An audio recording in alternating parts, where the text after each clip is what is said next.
Smith alongside Madison Mills this morning. This is Yahoo Finance's flagship show, The Morning Brief. It's a big week, so stocks working to gain momentum here as we enter the final days of June, the final first half of the year, too. Investors eagerly awaiting Friday's PCE report, hoping for further evidence that inflation is moderating. We're going to talk about all of that and more with Treasury Secretary Janet Yellen. Yahoo Finance has an exclusive interview with her. You can catch it at 4:40 p.m. Eastern. But first, let's get to it. The three things that you need to know this Monday morning as you prep for the trading day. Yahoo Finance's Jared Blickery, Inez Ferre, and Josh Lipton have more. Stock futures are mixed this morning after reaching new heights last week. S&P futures near the flat line after the index closed up for the week and touched an intraday high of over 5,505 on Thursday. The Dow saw its best week since May, finishing up more than 1%, and investors are looking ahead to a number of economic data points. We're going to get consumer confidence, the second GDP revision for the first quarter, a number of housing-related prints, all culminating in Friday's PCE inflation report. Now, Wall Street expects prices on a core basis, which excludes food and energy, to have risen just 0.1% last month. That would likely mark the slowest monthly rise since last November. And Bitcoin extending losses, hovering around 61,000 after a bad week for crypto. Bitcoin fell more than 5% over the last 5 trading days. Spot Bitcoin ETFs suffered more than $500 million in outflows in the last week. The declines reflecting cooling demand for Bitcoin ETFs. It all comes after the cryptocurrency hit a record of above 73,000 back in March. And Apple is in hot water with regulators once again. The European Commission saying Apple is in breach of new rules meant to protect competition on its App Store. The Commission says under the terms of the Digital Markets Act, developers on Apple's App Store should be able to inform their customers of alternative, cheaper purchasing possibilities and be able to steer them to those offers, all free of charge. The investigation finding Apple is not in compliance. EU regulators are also opening a new probe into Apple over the contractual terms the tech giant has laid out for developers.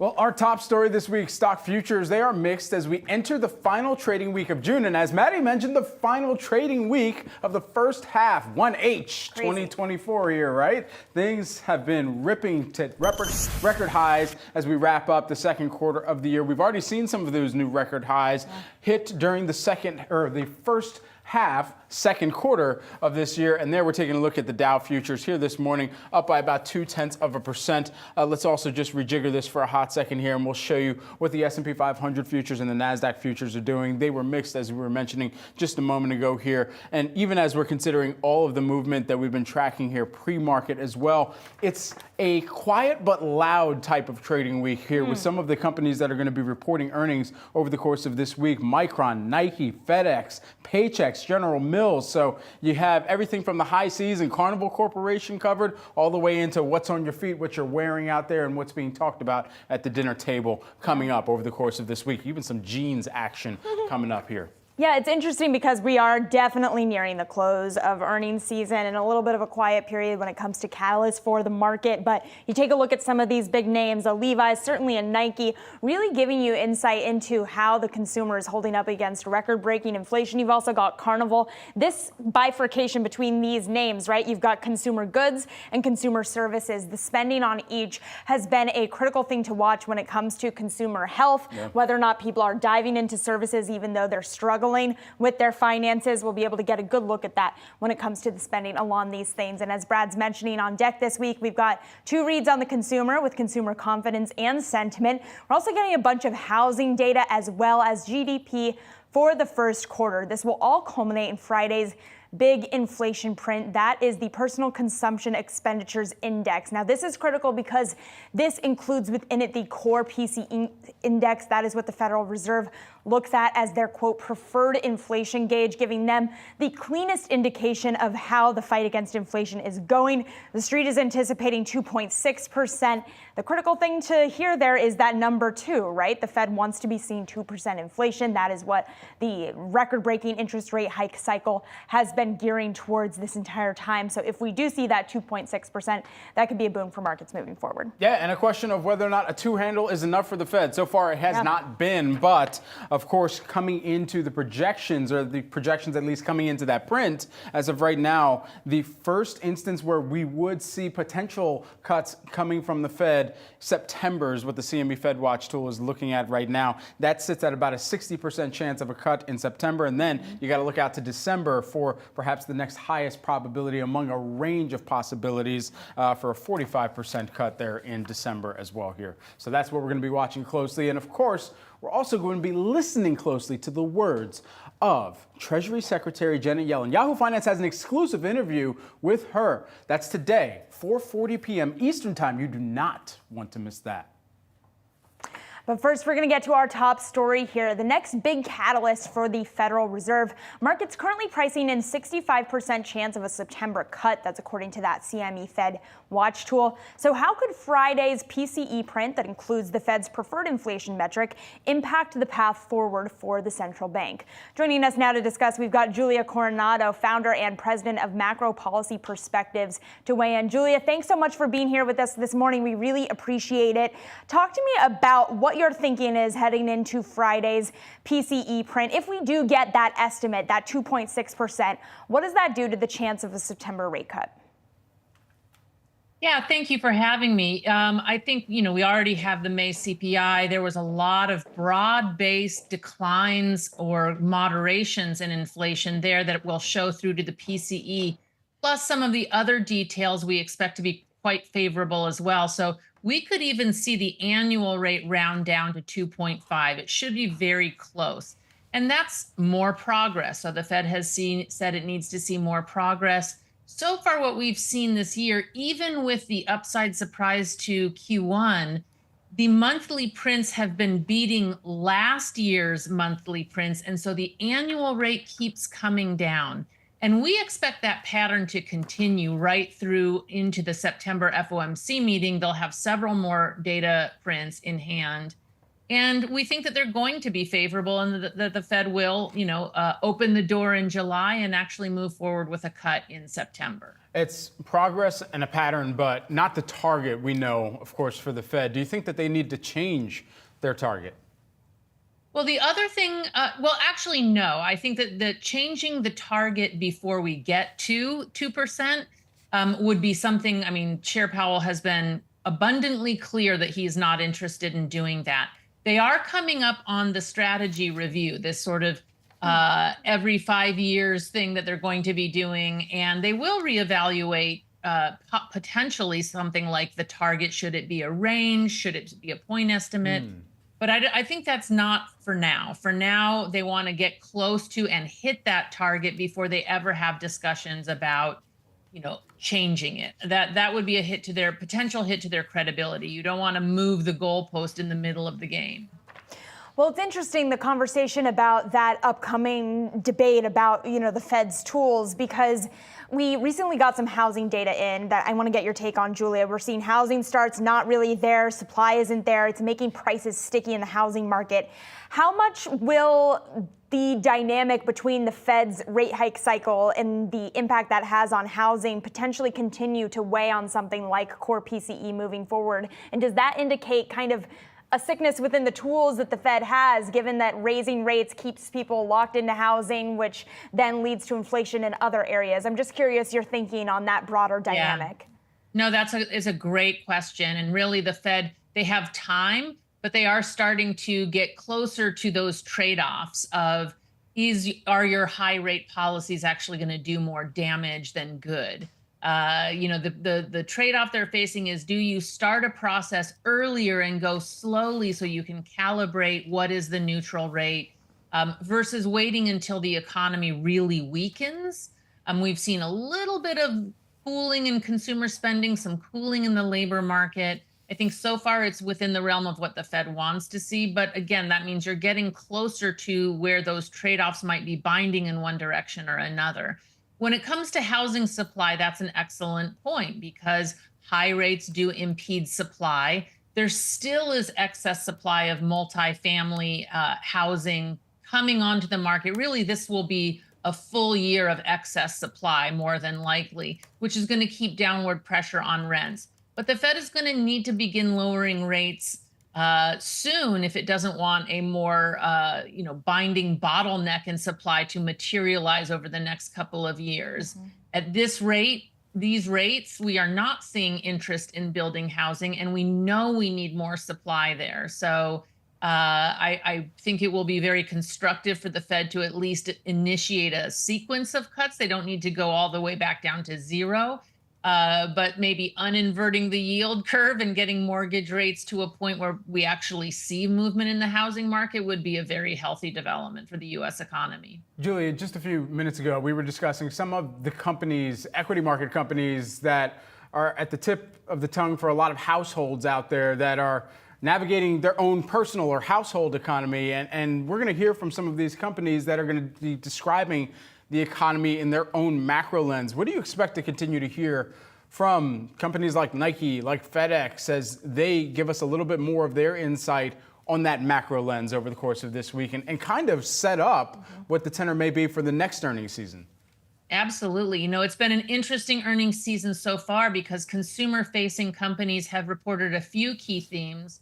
One is that consumers are price sensitive again.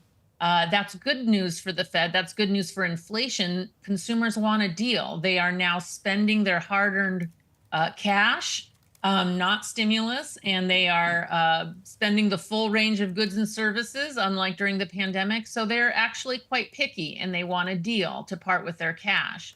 So, I think we would not be surprised to hear that from companies like Nike. And FedEx might also indicate that consumers still remain a little bit tilted towards service spending over goods spending. Consumers binged on goods spending during the pandemic. They've kind of loaded up a lot and are less interested in it lately. And so we might hear that as well. And that all of it says that these higher interest rates are doing their work, cooling the economy down, making consumers more cautious, more price sensitive. And we're still in the realm where that's good news, but we don't want to necessarily see that go much further. Julie, I'm going to ask you to hop in and do our job for us here because we've got an exclusive interview with Janet Yellen from Yahoo Finance later today. If you could sit down with the Treasury Secretary, what is one question that you would want to ask her about the current state of the economy? Secretary Yellen, I saw her speak at an event last week or the week before, and she was describing what she's calling modern supply side economics. And I don't think that's necessarily gotten the attention that it deserves. So one question that I would have for Janet Yellen is, back in 2016, she described what she called the high pressure labor market.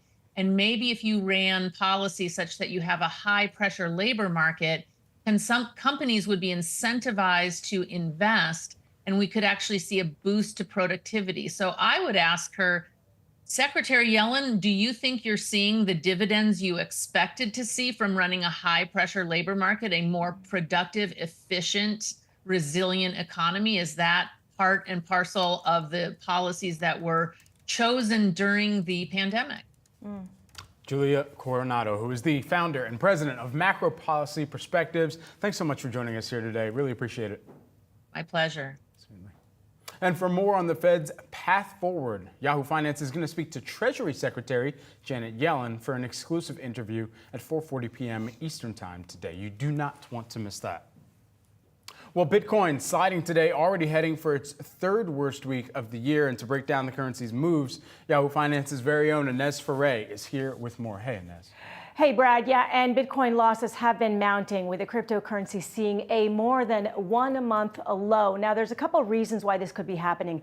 First, the Japanese crypto exchange that was hacked more than 10 years ago, Mt. Gox. Well, that exchange announced that it would start repayments of Bitcoin and Bitcoin Cash in July. So the question is whether that will lead to a wave of selling by creditors and whether more Bitcoin will hit the market. And the markets may also, by the way, be seeing investors preferring to put their money perhaps to work in other asset classes, especially as we've seen tech outperform this month, sending the markets to new highs.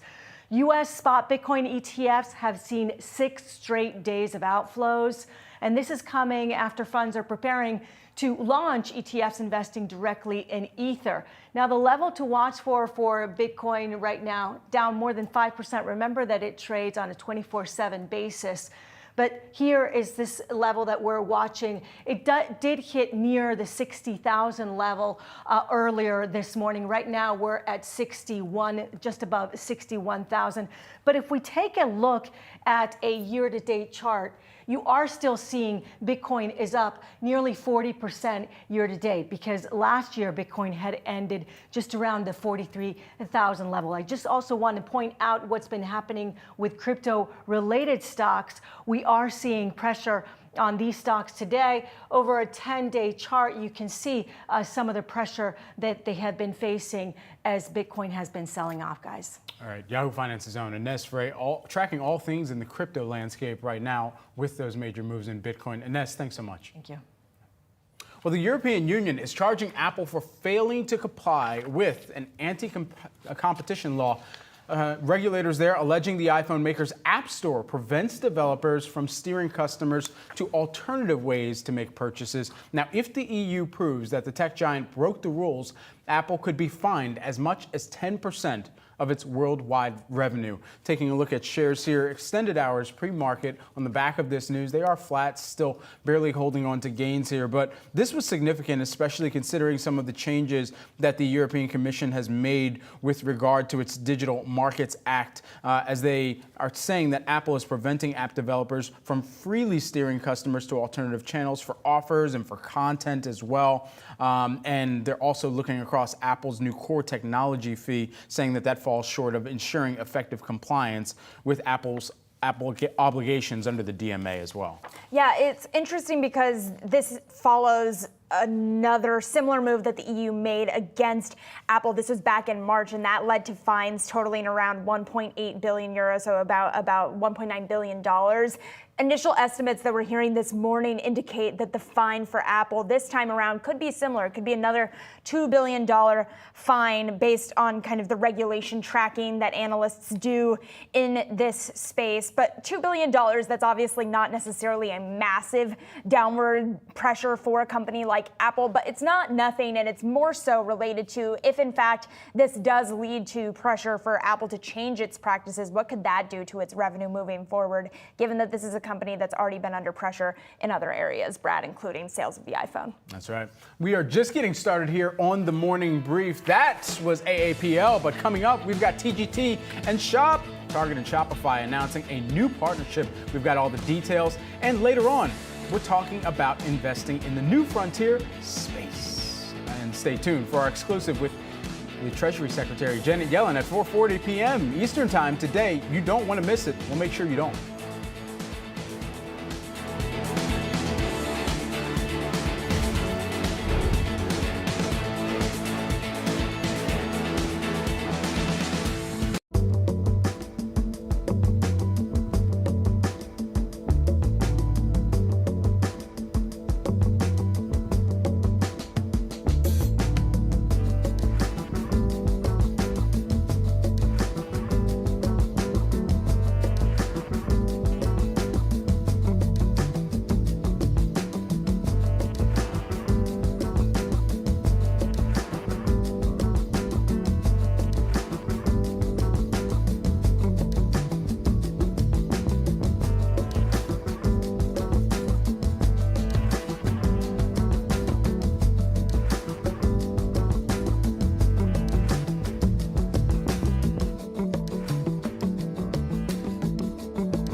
Let's get to some trending tickers that we're watching on this Monday morning. Let's start with tech. Nvidia getting another price hike this morning, this time from Jefferies. Analyst Blaine Curtis saying that the company remains both the king and kingmaker, boosting his price target to $150 from $135. Meanwhile, you've also got Micron getting some action, getting some love ahead of earnings. That's coming this week. Citigroup here calling the company a top pick ahead of those results, all because of AI exposure. So a significant set or slew of announcements here this morning, or at least some of the target changes that we've seen come through. And one of the things that I'll focus in on here specifically is just Micron, and especially within what we're seeing. They're talking about the expected upside given the DRAM upturn and increasing AI exposure. That's really kind of behind their top pick status, and then this buy rating as well, raising their estimates and price target, and believe they should continue to trade at a premium to that historical range given that AI exposure. Yeah, Brad, I'm just taking a look at what that stock has been doing year to date here, because it's interesting seeing this Citi call, given that the stock has already done fairly well year to date. It's up, yeah, pretty well, over 69% here when it comes to Micron. So interesting to see that positive upside. Having said that, really quickly want to mention on Nvidia, given the moves that we're seeing in that stock this morning, they could see a sell-off of nearly $300 billion wiping out of their overall market cap. That is due to a couple of things. One, a broader opportunity regarding triple witching that led to a little bit of a market sell-off. Also seeing some executive presence selling off that stock. I'm talking about Jensen Huang here getting out. Also some significant other tech investors in the space, including a rebalancing with one big tech ETF leading to a little bit of downward pressure in Nvidia, upside performance in Apple shares. That's why you're seeing a lot of pressure on this stock. We're going to continue to cover that throughout our show, because a lot of analysts would argue that this is a buying opportunity still for Nvidia. Meanwhile, in retail, we got Target turning to Shopify to add new and trendier brands to its website. Starting today, companies that work with Shopify can apply to join Target Plus.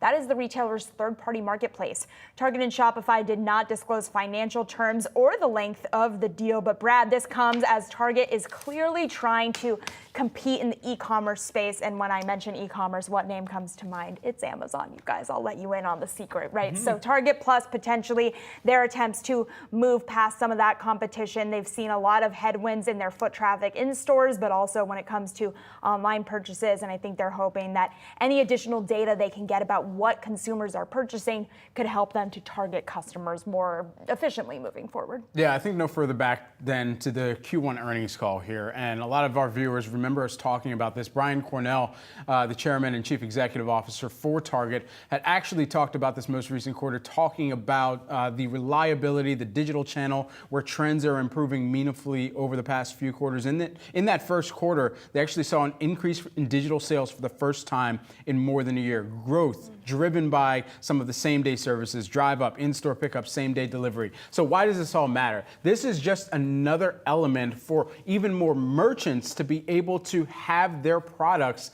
be visible within this Target platform, and merchants that largely already work with Shopify. So there's going to be a verification process and eligibility requirements, but this deal with Shopify to discover new brands, and they're saying for hot items for their third-party marketplace, I mean, it's a lot more of that experience that you've seen kind of analogous with Amazon and what they talk about with their third-party merchants, and even Walmart as well, how they've started to let more third-party merchants into that platform too. And so all of these things considered, it really is just bringing Target's operation, especially on the digital side, a little bit more up to par. And I think it's good for a lot of small business owners out there, ones that have leaned heavily into the Meta platform subsidiaries. I'm looking at you, Instagram, primarily, when you think about the shoppability that they've tried to make for that app and make it into essentially the new shopping mall, if you will. Not as many of us going and spending as much time in Hot Topic as we used to in the past. I mean, maybe I'm speaking for myself. I don't know. I'm in the Target. I'm not necessarily in the. I be in Target all the time. Yeah. People go to Hot Topic still? I'm not sure. I don't go I'll to report malls. back. We live in New York City. I'll It's make a hard visit. for us. Yeah. I'll blacked out and just I'll go in there. Anyway, There you go. Let's talk a little IBM shares here. Big Blue shares moving higher after Goldman Sachs initiated coverage with a buy rating. Analyst James Schneider saying that the company is in the middle of its middle innings of pivoting its portfolio to a suite of modernized application and infrastructure software here. Take a look at shares this morning. They're moving higher by about 1.25% on this. Yeah, it's really interesting, Brad, seeing this call. Again, this is analyst James Schneider saying that this tech giant, they're going to get a buy rating from him, implying a 16% upside from where the stock currently is, saying, quote, we believe IBM's in the middle of those innings, as you mentioned, Brad, but they think the company's on track to sustain 5 to 7% long-term revenue growth, 10% free cash flow growth, driven by nothing else than AI, and growth in its core software portfolio. Now, this is important to look at kind of the track record of IBM. I remember covering their earnings from the New York Stock Exchange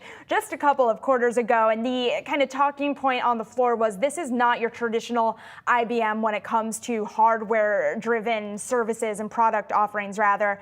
They've invested heavily in AI, including a $500 million venture fund that's going to be focusing on AI startups. Their AI business has been doubling quarter after quarter. They are a play that has figured out a way to go in on AI as a way to ride the AI rally that we are seeing. They've also consolidated and done some defensive work on their balance sheet, including closing some offices, the CEO pressuring folks to come back into the office to make that expenditure on that real estate be kind of worth the bang for the buck there, and also that free cash flow that we mentioned that Goldman Sachs talked about that has been on the up and up over the past couple of quarters for IBM, as they have been able to make a profit off of their AI service offerings as well in the space. This is a very different play than some of the other names that we've seen kind of faltering in the face of AI. Yeah. IBM certainly riding the wave. We should note this isn't new for IBM. IBM and Watson for essentially 2 decades.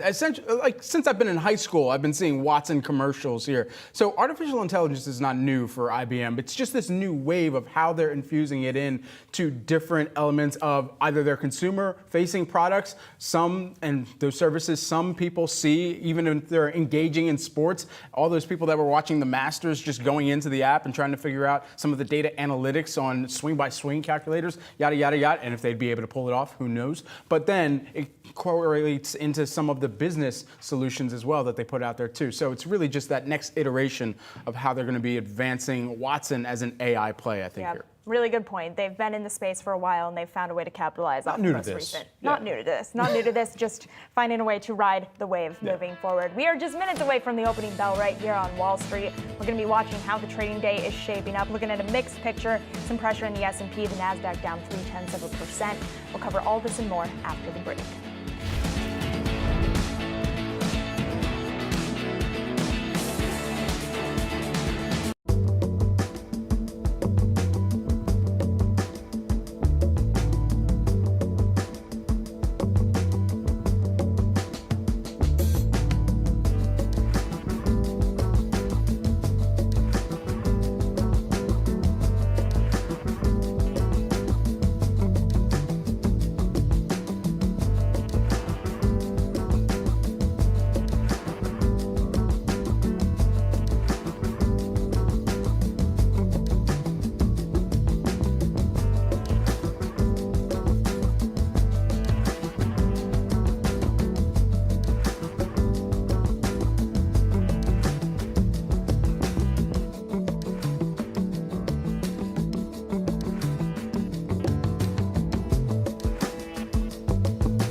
Oh, yeah. Listen to that bell.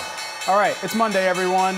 This, the last Monday in June for a trading session, I believe, at least. Yeah, we'll do the math later. Anyway, that's the opening bell. The NYSE and the Nasdaq. You're seeing both the bell ceremonies. Only one of them has funfetti. I'll let you guess which one, or you can just look at the screen and still see it raining down. Anyway, taking a look at where the markets open up today. We've got the Dow Jones Industrial Average right now starting off the day in positive territory. We're taking a look at fractional gains right now by about 0.25%. The Nasdaq Composite, though, the opposite move there. As things are calibrating, you're seeing that calibrate lower by about 0.3%. S&P 500 flat, trying to make up its mind out of the gate. Let's populate this chart for you. Nobody likes a blank chart, so we'll give you a 5-day view, right? There's some green to be found there. Anyway, let's take a look at these sectors real quick, Maddie, and I'll let you take it away from there. 11 S&P 500 sectors that we got loaded up on the screen.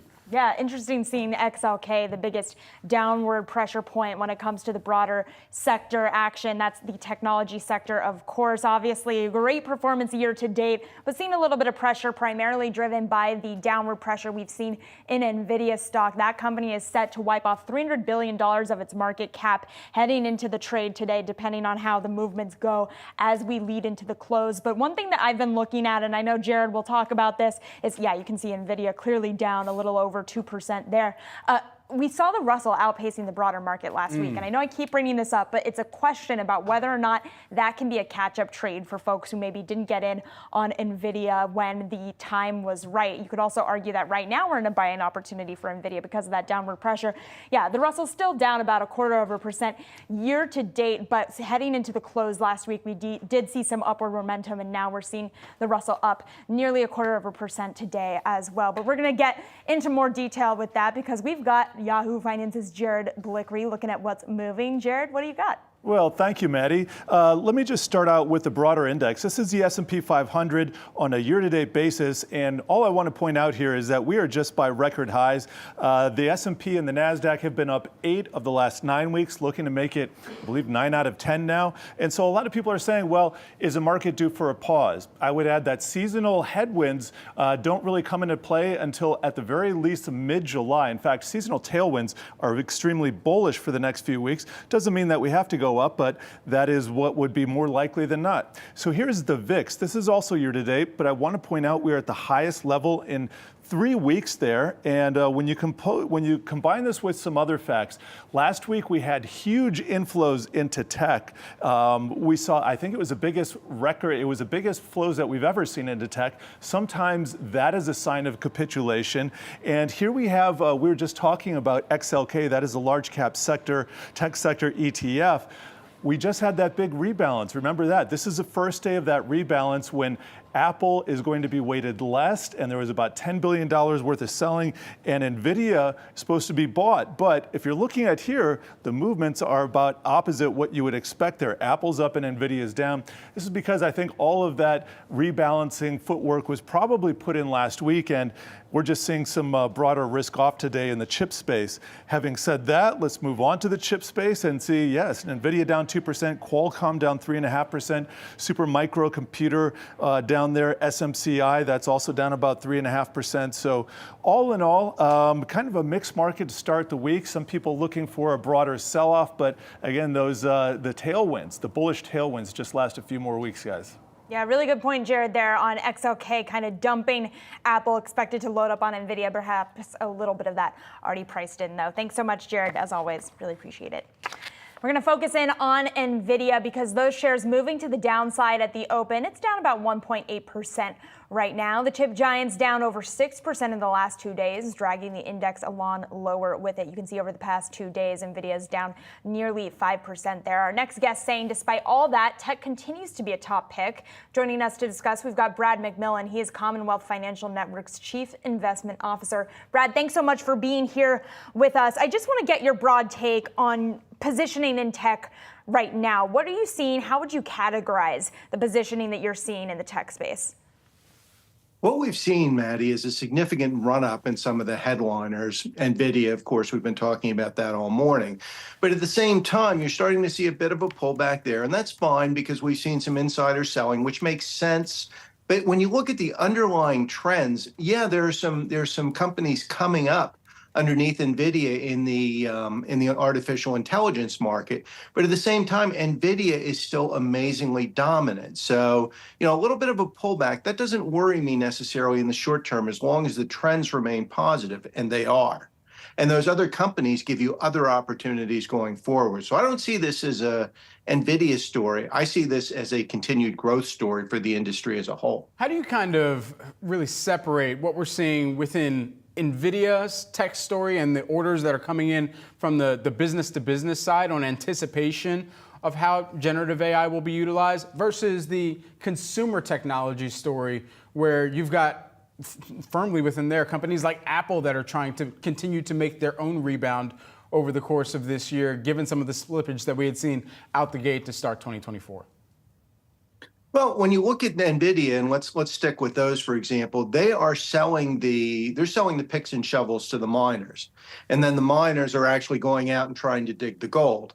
So I think it's an iterative process where you see the business to business take immediate advantage of that, because obviously a company like Apple wants to be ahead of the consumer. And then the pickup demand from the consumer comes to that. So to the extent that Apple can make this happen, and of course I would bet on Apple, I would bet on Microsoft, I would bet on IBM, as you said earlier, to make artificial intelligence work for the consumer, that's just going to create more demand that's going to drive demand for the underlying chips in the first place. So I see this as a virtuous circle. Okay, well, talk to me about where small caps play into that circle, Brad. I was mentioning that we saw the Russell sort of starting to tip into competitive territory very lightly with the broader market at the end of last week.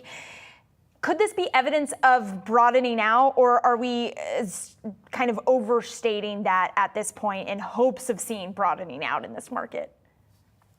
Well, I certainly want to see broadening out of the market as well. So certainly hope is a part of the picture here. But at the same time, when you look at the attention that's been paid to some of the largest stocks, again, let's look at Nvidia. And people are starting to look at that and say, well, maybe there's some opportunities in other sectors besides tech. And I think that's a good thing. I mean, one of the things that I think has been underappreciated is consumer staples. Now, what we see here is we can see continued growth in jobs, in wage growth, in spending ability. And we're seeing a lot of those companies continue to move up kind of quietly. So I do think we're seeing a broadening. And just because we hope it's so doesn't mean it's not true. Brad, you're continuing to see inflation at a range of 3 to 4% this year. I mean, we're clearly watching it right now. Try to get towards the Fed's target. What do you think are some of the hiccups in the road that would actually keep it in your target range? Well, with respect, I think that's the wrong question. We've been saying, oh, it's going to go back down. We've been saying, oh, it'll go back to the Fed's target. And we've been saying this for a lot of people have been saying this. I haven't for the past couple of years. And the truth of the matter is we don't see any signs that it's going to continue dropping. It stayed about where it is for most of the past year. And if I look at it from the Fed's perspective, I now have to see proof that it's going to go down because it hasn't been. And that changes the decision calculus for the Fed.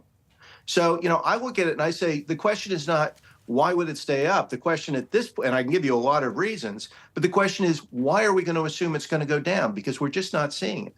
Well, Brad, with respect to you here, that's the question because the Fed has not given us any sort of central thesis to go off of. So we're all just kind of wearing, cloak over our eyes, trying to guess what the Fed may or may not do because they're just data dependent. Where do you get clarity given the lack of a central thesis from the central bank? See, I think the Fed has actually been extremely clear because they've been saying all along, we're data dependent, as you say. But then that begs the question, what data are they looking at? But right. let's go back to their statutory mandate, which is employment and inflation. So right now they want to see inflation down and they want to see employment up. Right now employment is up, but inflation is also still high. So they have absolutely no reason to cut. I've been saying all along, the question is, when is the Fed going to cut? I think that's the wrong question. I think the question is, why would they cut? And they have no reason to cut until job growth falls apart or inflation goes down.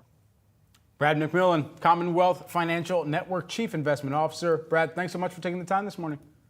Thank you, Brad. Great to be here. Certainly. Coming up, Eli Lilly announcing results of its sleep apnea trial for Zepbound. Why should you care, and what does it mean for Wegovy? We've got the details on the other side.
Eli Lilly announcing results of its sleep apnea trial for Zepbound, saying the weight loss drug helps resolve sleep apnea in up to 51% of patients. For more, we've got Yahoo Finance's Anjali Kamlani. Anjali, what do you got?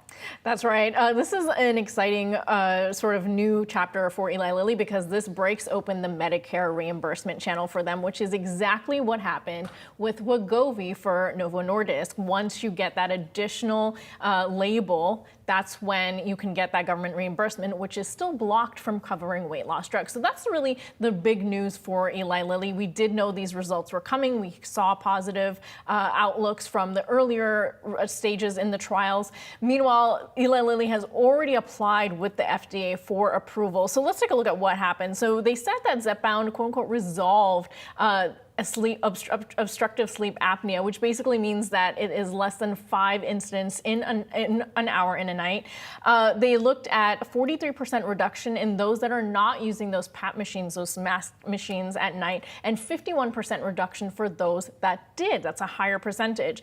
Patients were treated with a higher dose of the drug, so 10 or 15 depending on what their tolerability was. If you recall, the weight loss drugs do have higher doses than their diabetes counterparts. starts. And so with that, Lilly is opening the door. This could impact, some analysts are saying, the sleep apnea machine makers. So Philips is one of them. ResMed is another. So there are some companies that have actually seen their stock go down as a result of this news, but some others are warning that it may not be as bad considering those results that you saw.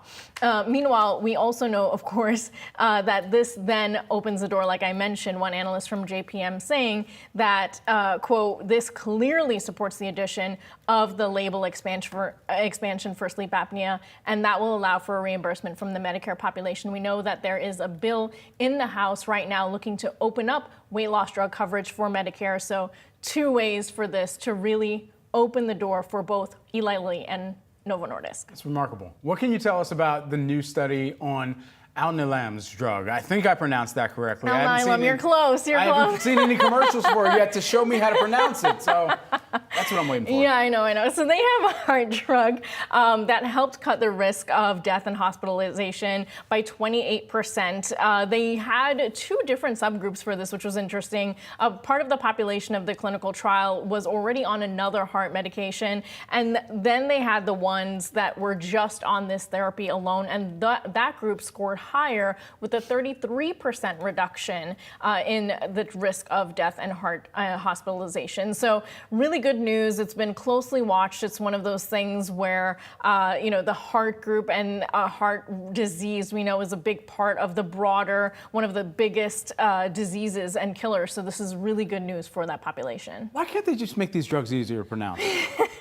That's the real question here. You know what? I have a TikTok for you on that. Yeah? On why? Great. I can't wait to see it. Yeah. We've come a long way since Drop the your red pill, blue pill. username next time. Yeah. I gotta follow. Angelica and Lonnie, thanks so much for breaking it down for us. Appreciate it. Well, everyone, this is an interesting one that we've been tracking here. Blowing up my social media feed, I don't know about yours. Astronauts are stranded in space, stemming from issues with Boeing's Starliner spacecraft. For more on this, let's bring in Yahoo Finance's Inez Ferre here on Earth with us to break this all down. My goodness. Yes, here on Earth. And this return to Earth from the astronauts that are at the International Space Station has been delayed now a few times. And this, we're referring to Butch Wilmore and Suni Williams. They were scheduled to return on June 13th. The return has been extended for the 3rd time. And after years of delay, Boeing Starliner had successfully launched back in June 5th. You'll recall that launch. But what happened was during the flight, engineers discovered some helium leaks to the spacecraft's thruster system. So in order to give time for these engineers to troubleshoot those issues, NASA said that it is going to push back the return to flight. And officials have tried to, though, calm concerns, basically saying, look, there's no reason to believe that Starliner won't be able to bring back the astronauts back home, stating they really want to work through the remainder of the data. But this also, of course, brings more questions as this has now been delayed again. And it's not uncommon for astronauts to extend their stay aboard the space station for days, weeks, sometimes even months. Boeing Starliner program manager said at a news conference in June 18th, said, well, albeit manageable, it's still not working like we designed it, so we've got to figure that out.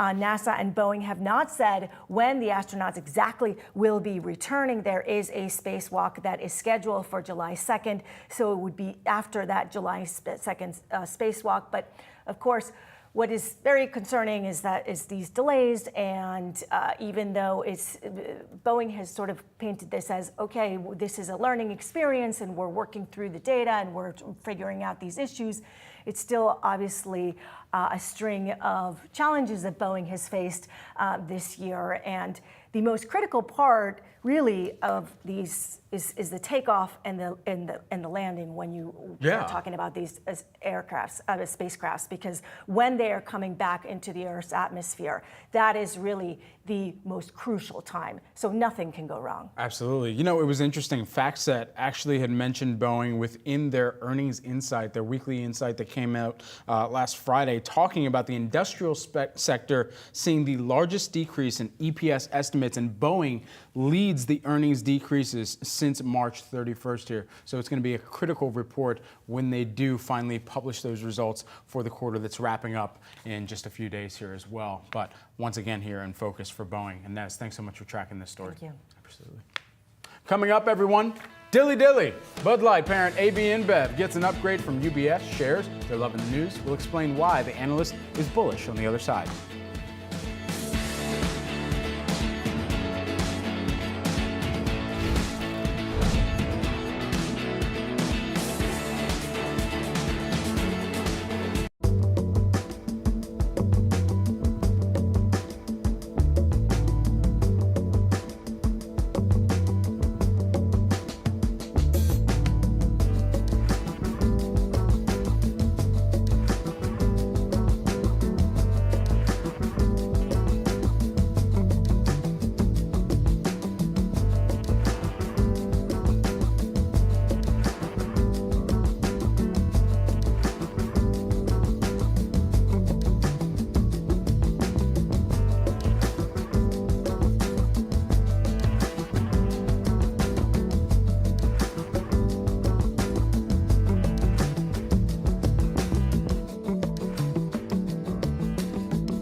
It's all uphill for Anheuser-Busch, according to UBS. The bank upgraded the stock to buy from neutral, citing an inflection point in growth margins and cash returns as a catalyst. Shares are moving higher this morning here. You're seeing them up by about 3% on this. This is a significant move here, and more largely here as we're taking a look at shares of Bud over the course of this year. This has been a company that's been trying to rebound from, of course, last year's debacle that took place where the company's messaging and then ultimate kind of seesawing within its own, trying to figure out, okay, who is it going to market to, ultimately created a lot of backlash for the company. I think for a lot of people, they were trying to, and for those who were at least open-minded enough, seeing this as an attempt to try and bring in a new type of consumer demographic and consumer cohort into a relationship with the company, but ultimately did backfire in the way that they handled themselves as well. Yeah, it's a really good point, Brad. It was really sad to see the reaction to that. Having said that, on terms of the stock performance, it is up the most that it has been up in the past 7 weeks. And when you take a look at the quote from this analyst saying, over the next 12 months, they believe ABI is at the cusp of delivering the ideal consumer staples growth profile, which it's never consistently achieved since pre-2008, namely consistent volume growth while pricing in line with inflation, margin expansion, and strong cash conversion. They expect growth in EBITDA as well. That is pushing the stock to the upside here off of that upgrade, which, as you mentioned, Brad, haven't seen that positive commentary on the stock in a little while here. All right. I've been excited to talk about this next story as well, since I was sitting at my desk in the newsroom earlier this morning. Disney crushing it at the box office. Another record for Inside Out 2, the film becoming the highest grossing of the year, domestically scoring $100 million in its second weekend. That brings the total to, okay, let's run some quick back of the notes math math here, and I think it was about $724 million. Wow. I got my numbers mixed up there, but $724 million globally. Yeah. That's crazy. I mean, this is massive.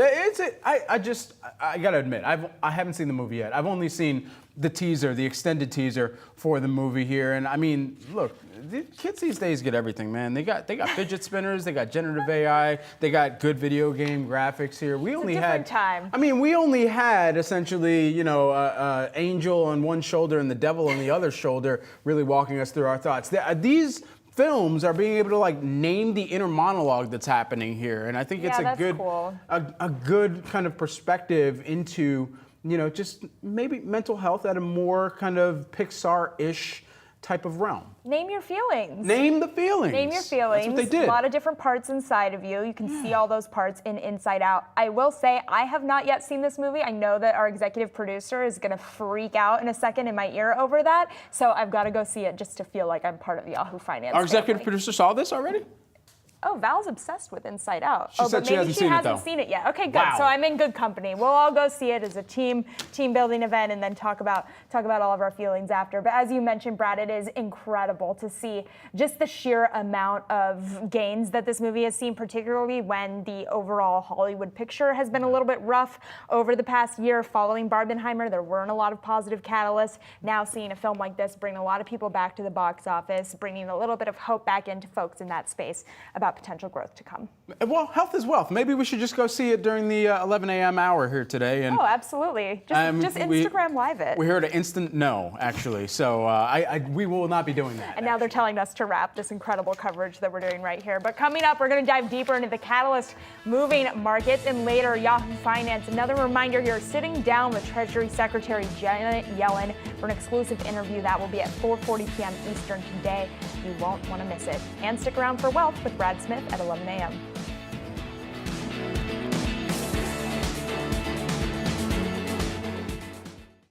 Ever wonder why a stock suddenly drops double digits? Or Bitcoin unexpectedly hits record highs? We're unpacking the catalysts driving daily market action and explaining the chain reaction. Why are oil prices trending lower despite ongoing geopolitical tensions? Or why a company's stock is up even though it missed on earnings.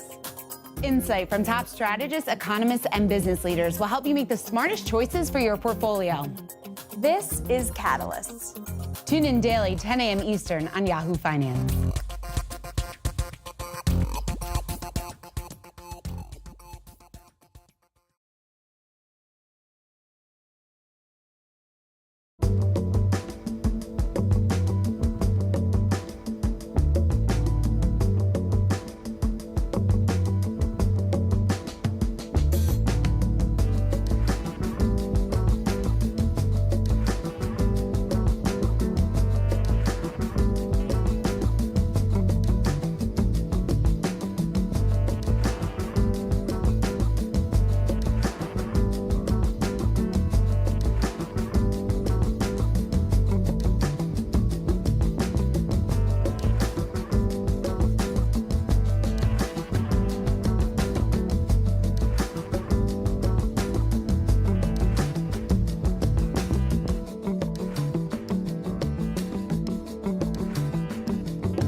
It's 10 a.m. here in New York City. Happy Monday, everyone. I'm Madison Mills. Let's dive into the catalysts moving markets today. Investors keeping a watchful eye on Treasury yields ahead of Friday's key PCE print. The warning signs emerging in the bond market, signaling higher for longer potentially to come. We're going to explore what this could mean for the Federal Reserve. Also, Nvidia looking to recover some losses after Friday's volatile session. The chipmaker still seeing positive assessments from Wall Street. We're going to speak with a shareholder about the recent sell-off. And Bitcoin's losses piling up as demand starting to cool off a little bit. We're going to speak with the CEO of Marathon Digital Holdings about the next big catalyst for the digital currency. But first, our big story is Nvidia on track for a third straight session of declines, the slump nearing $300 billion in losses for the tech giant's market cap. Now, this comes ahead of the company's shareholder meeting this week. One of those shareholders joining us now, we've got Paul Meeks. He's co-CIO of Harvest Portfolio Management.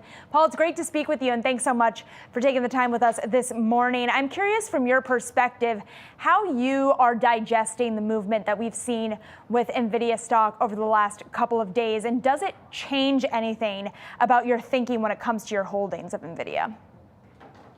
So last thing first, doesn't change anything. I think what's happened, the stock has just done so well. Now there's some talk about peak data center AI sales. And of course, that has to happen at some point. But I think the near term to even the intermediate term over the next couple of years, Madison, is, I don't think there's really much controversy about that.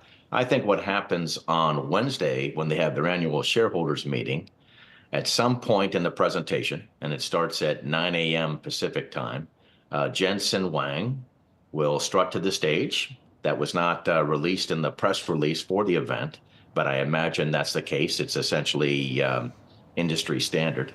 And will probably, again, articulate the wonderfulness of AI. And the key here is to make investors feel comfortable that there is a long runway yet. So I think what happens here, we have some profit taking, some worry about peak sales. I think we'll have a reversal and the stock will rebound based on the remarks from CEO Jensen Huang on Wednesday morning Pacific time. Well, it's interesting, Paul, because I wonder if part of the problem with a company like Nvidia is that the growth has so outpaced expectations, and it's such a new name for folks to get used to. Is part of the problem that the math of analysts behind this name is sort of lagging, and therefore we don't have a great insight and transparency into Nvidia's growth story? That's right. That's right. Because if you believe, and I think you must believe, that the company will continue to upside numbers. I mean, they have scorched the quarterly numbers for about, as you know, a year and a half, ever since the advent in November 22 of ChatGPT. And I think you can probably expect more of the same. The interesting thing is the company does not pre-announce numbers, because what happens when you start pre-announcing numbers and then you stop, you can see what happened a couple of quarters ago with Supermicro SMCI, which is another company in this space. So I expect them to continue to beat numbers. I expect them to continue to push a narrative, which I do believe is true, that the AI chip boom will last longer than people will expect, because there'll be much more large language model building and then inference work at all of the hyperscalers and the other guys that are spending tens of billions of dollars to continue to build out AI infrastructure. So that helps give some insight into what you look at to suss out the growth story for Nvidia. But when you see market moves like the ones we're seeing right now, do you take that as a buy signal? No, what I'm looking at is I'm pretty comfortable with the fundamentals. And I'm pretty comfortable that there will be a fundamental push upwards on the annual meeting later this week, Wednesday morning. What I'm looking now is I do want to buy some more. I'm inclined to buy some more, but I'm looking for a technical support. I had thought it was going to be about the 20-day moving average, which is actually where the stock is right now. And so now I'll probably wait to see if it settles lower at the 50-day moving average. So comfortable with the fundamentals, not comfortable with the technicals, and just looking for some technical support, where the stock finds support for a couple of days the volume dries up a little bit, and then I'm inclined to go back in because I think that's the right move. I don't believe that this is a stock that should be shorted here or even sold here. Yeah, well, it's interesting too. We've been hearing the question about concentration valuation. I feel like that's been the reigning cry from a lot of notes over the past year or so, Paul. To what extent does the valuation piece play into your overall investment outlook, not just your Nvidia holdings, but your overall portfolio when it comes to tech in general? Yeah, the way I look at it, and of course you have to talk about Nvidia because it dominates my sector.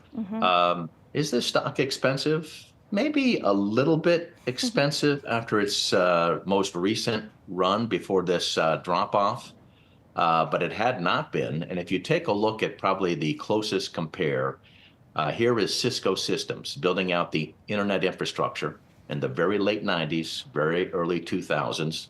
And that stock got up to over 100 times earnings. And so here we are at 30, 40 times earnings. Is it cheap? No. Is it a little bit expensive? Yes. Is it egregiously expensive?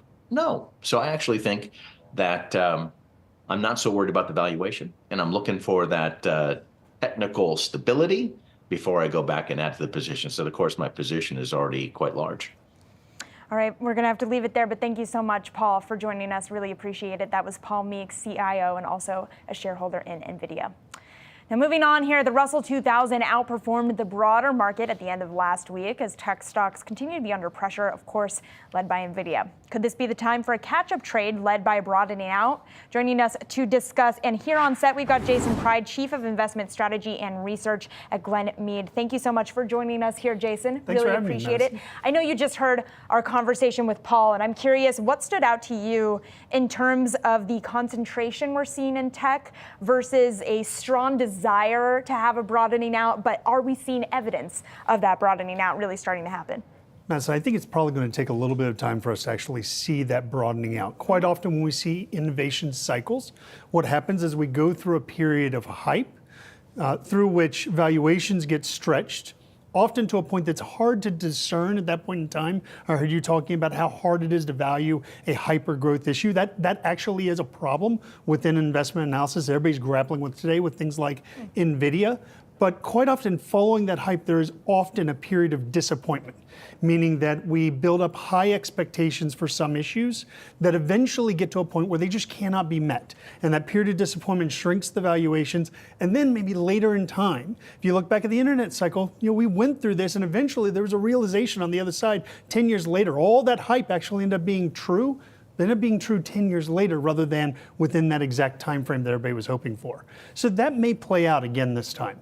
So is it less that you're saying don't be bullish on the stock, it's more that you're saying there might be a buying opportunity to get in when it's cheaper? Exactly, and I think that's where investment discipline comes in. These sort of environments require investors to, number one, be comfortable with not chasing the trade, and number two, actively rebalancing portfolios. Because what's going to happen if you have a broad market exposure and you have something like Nvidia or other tech stocks lifting ahead within the portfolio, that's actually going to provide you an opportunity to trim back that exposure and buy the things that have underperformed up until then, rebalance the portfolio. Let's not eliminate that exposure, but reduce that exposure and manage the risk. That's what this sort of market environment provides opportunity for. What does a healthy rebalancing look like then? The healthy rebalancing can simply be you establish targets for your investment parameters up front. You then look at those targets at a later point in time and look at what is off from those targets. So if Nvidia has run beyond your typical portfolio limits of exposure, bring that back to your portfolio limits of exposure. If equities have run beyond your target equity allocation, bring that back to your target equity allocation. That allows you the opportunity to buy other things within equities, buy other things within broad asset classes like fixed income of all things. I mean, fixed income today is offering 5% plus yields and opportunities for investors that we haven't seen in 15 years, right? So there is an opportunity here for investors to rebalance their portfolio back to a more disciplined portfolio allocation. It's interesting. I know that your conversations are much more high level than this, but when I talk to my mom about her 401k and she's getting advice about going international, being in bonds, I'm like, well, you're missing out on the Nvidia rally, right? How do you tell people like me, don't think about it like that. The thing is, I think that's actually a misconception. If you own that, you're not missing out on it. You're just managing the risk associated with it by buying into the small caps, by buying into Japan, international, other areas of the market. You're actually taking advantage of all the opportunities that exist around the spectrum and not just one opportunity. And you're still not missing out on that one. You just may be minimizing your risk associated with it. It's about hedging the greed, it sounds like. Exactly. But I don't want to hedge the greed when I'm seeing, what is Nvidia up year to date? 166%? And right? I think that's the trap that investors quite often fall into is you look in the rearview mirror over a very short period of time and say, hey, I'd really like that. Well, you are not guaranteed that what you've recently seen is going to recur over and over again in the future. In fact, likelihood is it doesn't. And by diversifying your exposure, by maintaining a discipline in investing, you actually maximize your chances of getting that in other areas. Right, past performance, not indicative of future results there. I do want to get your take on what we're seeing in the broader economy while we have you here. Obviously, PCE data coming up on Friday. What would you be expecting to see from that data to indicate a timeline for the Fed? Yeah, so we need to see continued moderation in inflation. It could be stepwise, it could be little pieces over time. The Fed wants to see it, we think the Fed needs to see about 3 months in a row of inflation just kind of gradually seeping down from these recent higher rates. The beginning of this year was hotter than they wanted. They had to back off from the previous expectations for faster rate cuts. They are now looking at 1 to 2. We actually think they probably will end up doing 2 this year. There's a good chance they'll end up doing 2 because the inflation data is probably going to moderate as we go through the rest of this year. Why? And 3 months in a row, just because of the way the seasonality works, because of the way the interest rates work and the impact in the housing components, the way we're already seeing it work in the wage numbers and the services inflation. Last month's services report within CPI was actually shockingly low. It was the first one we've seen out of the last 4. That actually surprised to the downside. So if we see a couple months like that, the Fed can look back and they have an excuse on the table to bring rates down from what they already consider to be overly high levels and start getting down to where they ultimately want them to be longer term. The housing data was a little rough as well recently in terms of housing starts, housing supply. To what extent do you think the Fed's relationship to housing is something that potentially needs to change moving forward, given that higher for longer is keeping people stuck in their houses longer, and that is potentially in some ways fueling inflation? I don't know that I really think of it as the Fed needing to change the relationship with housing. I think this is a complication of monetary policy that they are always dealing with, and they're dealing with it more today than ever before because people are locked in at lower rates. This is a typical late cycle environment. We actually thought we were going to have more difficulty earlier. We'd even thought that a recession was probable last year. That is now extended into a late cycle. A late cycle is typified by GDP running ahead of expectations, or running ahead of potential. That's where we are now. Inflation running hot. That's where we were. Interest rates coming up and market valuations being high. It doesn't mean that we have an immediate recession, but they're dealing with handling a late cycle, what is probably going to be a late cycle slowdown here, and trying to push that late cycle, that expansion out as long as they can. That's a difficult thing for the Fed to do. So I don't really think of it as something they need to change their thought process about. I think this is just a difficult thing for the Fed to manage. It's just how it is, given the how it tools is. that they have at hand. Given that, and kind of zooming out here as we wrap up, what do you think is the biggest potential risk for the economy in the U.S. as the Fed does start to fight inflation? Is it something that is, related to monetary, fiscal policy domestically, or is it a geopolitical international challenge? One of our biggest concerns has been around the monetary policy, how tight it keeps the overall markets, how much pressure that puts on the average consumer. So far, we haven't seen that play through because debt markets have actually stayed reasonably good. Equity markets have been very good for corporations. You haven't seen that typical flow through in the capital markets that actually impacts the rest of the economy. The other thing that we haven't seen is we haven't seen the lower end of the consumer suffer quite as much as it typically occurs in a recessionary environment. This time around, they have had a lift of wealth that occurred from the past stimulus that has actually saved them this cycle so far. We are keeping very close eyes on the consumer. We're seeing a rise in some delinquency rates, but really it's looking like just back to normal. We're going to be keeping our eyes on that lower end consumer because if that pocket gets larger, that pocket that's having difficulty gets larger, that could be one of the tipping points. So real quick, things like the pricing war and value meals at some of these lower end fast food chains, that's not a concern to you? Actually, I think that could be a saving grace here. That could be one of the things actually that brings the inflation down, allows the Fed to see the inflation data coming lower, and allows the Fed to start backing off on their interest rates.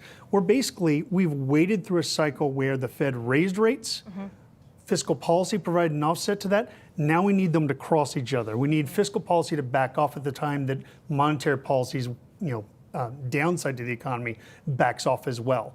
If those cross at the same time, we could actually extend this late cycle quite a bit further.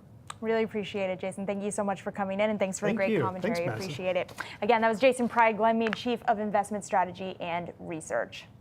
Now, taking a look at Apple shares this morning, they're still moving to the upside here, up about 0.75%. Now, this comes as the European Union is charging the tech giant under a competition law. Regulators are saying that Apple's App Store prevents developers from steering customers towards alternative ways to make purchases. For how these charges could legally impact Apple moving forward, we've got Yahoo Finance's very own Alexis Keenan here. Alexis, thanks for popping in. Hello. Yeah. So talk to me about the impact here that we could see on Apple and just kind of the legal ramifications as well. Yeah, so the EC, the European Commission, the antitrust regulator across the pond, they are very serious about their antitrust laws, and they rolled out the Digital Markets Act earlier this year. It came into effect, and the fines can be up to 10% of global annual revenues for Apple, for any other company. So if you're looking at $383 billion in Apple's case, we're talking about $38 billion. So no small risk there. Now, Apple is the first company to see a charge under this Digital Markets Act. And what the the EC is saying is that it's a preliminary view that the company has breached the law. And what they say is that Apple's App Store is blocking app developers from telling their users how to find their own. So the app developers, the companies carrying their content, that they are blocking them from telling their users how to get content outside the App Store at a lower price. That is a no-no under the EU law. It is okay for Apple to take a fee when a new user signs up through the App Store, right? So they get a chance to monetize the fact that they're bringing customers to the table, but then they're not allowed to stop the companies from steering customers in other directions and other places to get content. So on top of that, the EC is also opening investigation on another layer on top of Apple over their app developer fee that charges about €0.50 for app installs that exceed 1 million. So those larger app developers that are selling a lot more of their content, that are getting a lot more traction, Apple looking into that, but not yet saying that they've concluded that investigation. Now, on top of all of that, you have to consider that the Justice Department in the U.S. has filed an antitrust suit against the company. So that is pending, new but pending.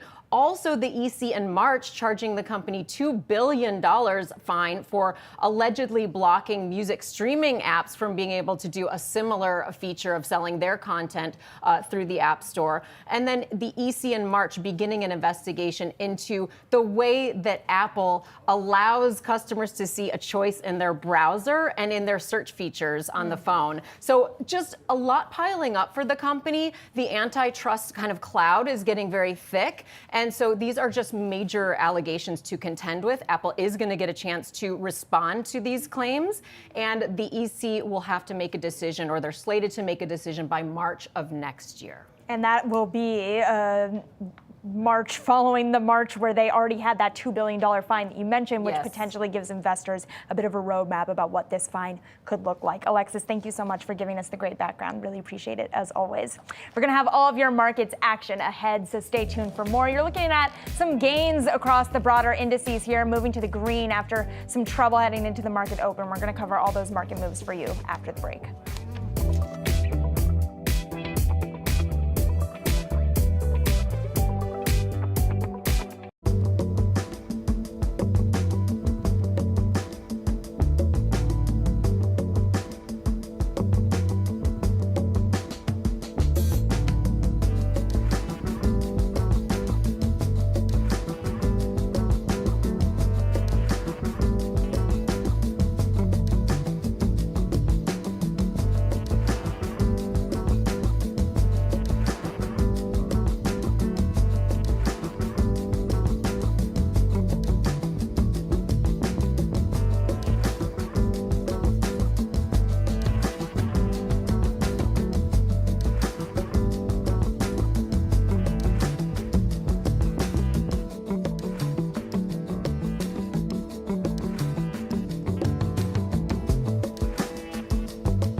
firm getting a bullish call from Goldman Sachs. After a shift in analyst coverage, the firm upgrading the buy now, pay later stock from neutral to buy, calling it the, quote, leading provider of modern credit solutions. That stock up over 7% here in the market open. Yahoo Finance's Jared Blickery is here with me now. We're about an hour after the open here, Jared. I'm still catching up, but yes. It's interesting with a firm. I mean, the stock is down over 30% year to date here, but seeing some upward movement given some of these upgrades and also the combination of the partnership with Apple as well, right? Yeah, it's been kind of a tough year for a firm and certain payment processors, but not all. And it's interesting. This comes after a deal with Apple, so they got a little tie up there.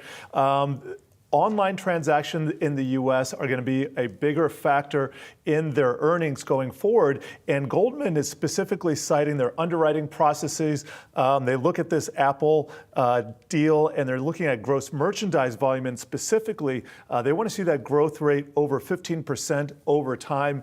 And if you dial down to shorter time frames, I actually have a separate analysis by Bloomberg Intelligence saying that, that Apple is going to help a firm push past 27% gross merchandise volume over time, so specifically 29% this year, and that is based on consensus of 23.7. So that's quite a jump there. What you're looking at on your screen is the intraday price action. Here is the year-to-date that you were just talking about, Maddie, and you can see indeed under by about 34%.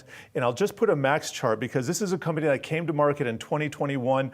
It was a tough time because 2022 was that huge bear market where so many disruption stocks, which I would include this, a payment disruptor as well, or got caught up in that. But you can see over the last year, been making some movements, basically doubling its share price. So still in the weeds with respect to its 2021 high, but moving in the right direction. Absolutely. Well, Jared, we want to get you on another ticker here. We are watching because UPS has agreed to sell its freight brokerage business, Coyote Logistics, to RXO. That's going to be for over $1 billion. And UPS had originally paid $1.8 billion to purchase this company back in 2015. So we've got another deal here. What do we know?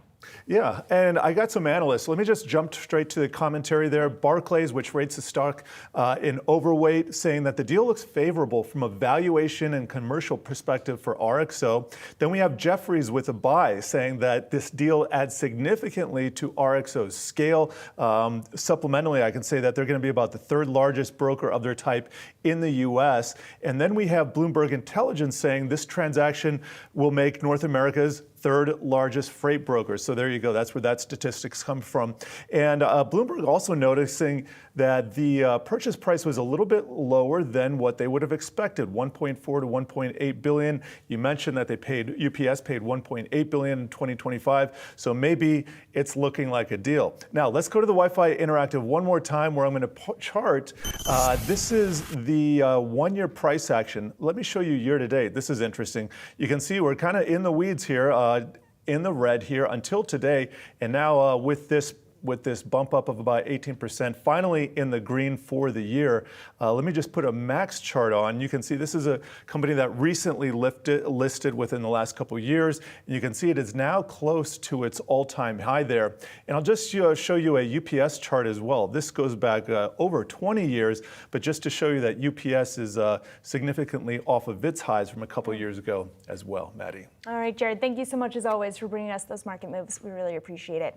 Moving on to another big story we're watching, the risk of higher Chinese electric car prices in the European Union might be easing after both China and the EU reportedly agreed to start talks to negotiate on those tariffs. The EU had threatened China with EV tariffs of up to 38% earlier this month.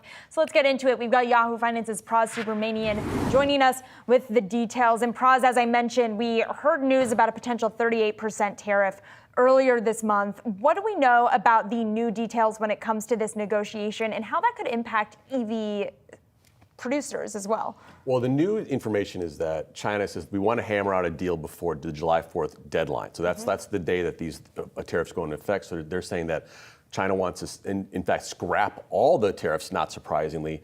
And they're actually dangling some carrots. Bloomberg reporting that they're talking to German automakers about, hey, if you advocate to push the end of tariffs will reduce or remove tariffs on your large German like luxury automobiles. And the German auto bloc is pretty strong in the EU and the EC, so they could have some sway as to how this can go down. But like you said, the big things are huge tariffs on these Chinese EV makers. 38% could be the highest.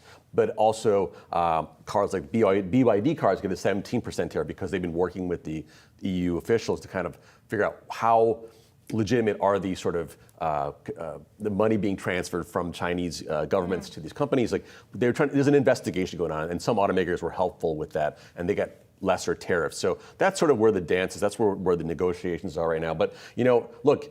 China wants to expand their retaliatory tariffs on, Spanish ham and brandy and those German automobiles, like I mentioned. And what does this mean for, if let's say the EU makes a deal with China, what does it mean for the Biden 100% tariffs on Chinese EVs here? And also the Canadians want to impose tariffs on Chinese EVs as well. So yeah, it does affect those Chinese EV makers, which are also traded here in the US.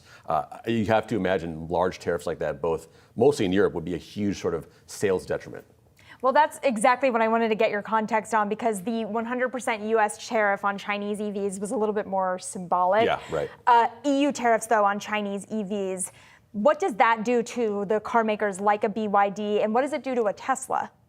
Well, Tesla will have its own they petition for their own tariff regime based on their Chinese automobiles that are exported into Europe. Okay. But if you're a Chinese EV maker, the vast majority of your cars are sold in China, the mainland. So that's not going to hurt them that much right away. But they've been trying to expand and grow their presences in Europe, and they're huge in places like Brazil and other places like that. So if you see other markets start to enact some retaliatory tariffs, protective tariffs, then yes, it'd be a huge concern for Chinese EV makers. It's interesting, and it's indicative of a broader tariff war that we are seeing kind of heating up, potentially even more so as we head into the U.S. election and past that, and what that will look like. So a lot to monitor there, but we appreciate you joining us as always, Praz. Thank you so much. Well, coming up, Bitcoin with its second biggest weekly decline in 2024. Where could the crypto markets be heading next? We'll cover that and more with the CEO of Marathon Digital after the break.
Zeroing in now on another big story we're watching, which is Bitcoin. Already in the third worst week of the year here. You can see that is down a little over 4.5%. I want to take a look at Bitcoin, though, year to date, still obviously having a lot of success, up 38%. You can see, though, in the month of June, a little bit of capitulation heading towards that trend line, similar to the kind of dip that we saw in early May. It'll be a big question mark as to whether or not Bitcoin is going to pass that threshold, given some of the downward pressure that we've seen as of late. We already know that the start of this week for Bitcoin and the broader crypto market has been rough as well. So investors keenly watching this digital asset to see what the moves might look like moving forward. And for more on exactly that with regards to crypto markets, we're going to bring in Fred Thiel, Marathon Digital Holdings CEO. Fred, thanks so much for being here. As always, really appreciate it. Talk to me about this downward pressure that we are seeing in Bitcoin. I'm curious from your perspective, is this being driven by a demand issue, or is it being driven by macro questions about what might be coming next for the Federal Reserve? Well, it's a couple of things going on. One is you have the German government, the Criminal Bureau is selling supposedly about 50,000 BTC. They've already sold a few thousand of those Bitcoin, so that creates a bit of a supply shock. Then you have Mt. Gox bankruptcy, supposedly will be distributing the Bitcoin in that bankruptcy, which is a very large volume of Bitcoin starting in July. You have macro expectations impacting generally the risk-off assets. And so Bitcoin has been very correlated to risk-on as of late. So there's a lot of things going on. As well, post-halving, you have miners selling a large proportion of their Bitcoin that they're mining as a way to continue to fund operations and their attempts at expansion. But we are seeing hash rate starting to come off. The difficulty rate will likely have a significant downward adjustment here in the next at the next update. But I think right now what we're seeing is just basically a lot of supply in the market. And, we've seen about $1.2 billion of outflows from the ETFs. So generally demand is kind of waiting. Some analysts have predicted that Bitcoin could drop down to about 57 as a support level. We'll have to see. But clearly, Bitcoin right now is challenged at getting up beyond that kind of 68, 69,000 level. And one thing that's interesting for you as CEO is that the performance of this asset directly plays into the performance of your company's stock, given the interconnectedness of the two. For our viewers, some context, Marathon Digital engaging in mining digital assets, focusing on the Bitcoin ecosystem in particular. How do you navigate that as a company executive? What is your thinking on being so heavily impacted by the performance of this digital currency that does have a history of being really volatile? Yes, Bitcoin is historically very volatile. You deal with it by having a very strong balance sheet. We have amongst the strongest balance sheets in the industry with, over $1.5 billion of Bitcoin in cash available to us and not too much debt. At the same time, we focus on diversifying our business. We started a portion of the business, which is a technology division, which focuses on selling digital infrastructure technology, especially liquid cooling technology, which is applicable to the AI space just as much as it is to the mining of Bitcoin. We have a full software stack for the Bitcoin mining industry as well that we've begun selling and have announced some recent partnerships around. And then we have a part of the business called energy harvesting, which focuses on leveraging Bitcoin mining and digital asset compute as a way to essentially generate revenues through alternative means. An example of that is last week, we announced that we have started a heating project in Finland. So we're heating 11,000 homes with the heat from our data center. And in that way, we can subsidize the cost of our electricity, essentially lowering the cost for us to mine Bitcoin by being paid for heat offtake. The same token, we are generating Bitcoin using methane gas off of landfills, which again lowers our cost to mine Bitcoin. So as that business begins to build over the next few years, we expect it to contribute significantly to lowering our cost to mine Bitcoin, whilst most other miners are just paying for electrical fees off of the grid, whose prices aren't going to go down. However, through this energy harvesting model, we can essentially subsidize our cost to mine Bitcoin. Well, Fred, it's a great point on being defensive, and also I know you're working to diversify your revenue streams as well. I'm not going to ask you to comment directly on your competitors, but I am curious about a competitor of yours that's buying Nvidia H100 computers, diversifying by renting those out to clients. I just want to get a sense of your thinking on that move. And do you think that that's something that you would prioritize moving forward as AI starts to, and has really been driving the success of this market and individual companies within the market? I mean, it's a great question. So a number of our colleagues in the industry think that Bitcoin mining and HPC or AI cloud have similarities. They do. They both require a lot of power. But I'll give you an example of where those similarities end. If you have 200 megawatts of power and you're going to build that out for AI cloud compute, the infrastructure, the buildings basically that you need to build are about $800 million. And the Nvidia equipment is about $3.2 billion. That's $4 billion in total. To use that 200 megawatts for Bitcoin mining will cost you about $200 million. So there's a very big difference in the amount of capital you have to have. And as you can see, the companies that really have gotten into this space are having to receive large capital injections from their customers. CoreWeave, did a deal with Core Scientific where they're essentially financing the infrastructure build out, and they're providing the compute. Hut 8 recently today, I think, announced a $150 million capital injection from a CoreWeave affiliated entity. So what we're seeing is people trying to get into this business. But just look at NVIDIA's product announcements and think about technology obsolescence here. If the NVIDIA equipment is going to get 4 times more powerful at a similar power load, meaning the power required isn't going to go up by 4 times, then why would you be buying machines today if within 24 months you'll be 4 times behind the power curve? And so I don't believe today it would be prudent for our shareholders for us to be investing capital equipment, CapEx rather, in buying a bunch of NVIDIA machines only to have them obsoleted within 24 months. That being said, providing the equipment for the infrastructure, the picks and shovels, if you would, for AI compute are very interesting. And that's what our technology division is focused on doing with our liquid cooling infrastructure, because you need immersion cooling technology to keep these AI rigs cool, especially the next generations of NVIDIA machines and other machines that we expect to see coming. The other thing that is much more interesting, I believe, is the inference part of AI. You have essentially the learning models that you need to train, and then you have the inference. Inference is where the user really interacts with AIs. If you think about ChatGPT, when you ask a question, it's running an inference query. That's where the real volume will be, and that will be at the edge of the network in very different types of data centers running different types of machines, and that's an area we're very interested in. Fred, as we wrap up here, I finally want to get your take on the upcoming presidential election. I'm curious from your perspective as an executive in the digital currency space, which candidate would be better for your marketplace, Trump or Biden? So President or former President Trump has obviously positioned himself as the candidate that is pro-Bitcoin. He believes that all Bitcoin should be mined in the U.S. and has been very open in his relationships with Bitcoin miners and people in the space. The Biden administration has been very hostile to Bitcoin, through its various agencies, whether it's the banking and the so-called Operation Choke Point 2.0, whether it's the SEC, et cetera. I'm sensing a thawing of the cold, if you would, from the Biden administration as they realize there are 55 million voters in this country who care about crypto. That's a pretty large voting bloc. And while nobody in this industry wants it to be partisan, I mean, we believe that Bitcoin serves the needs of everybody. It doesn't have any political color to it.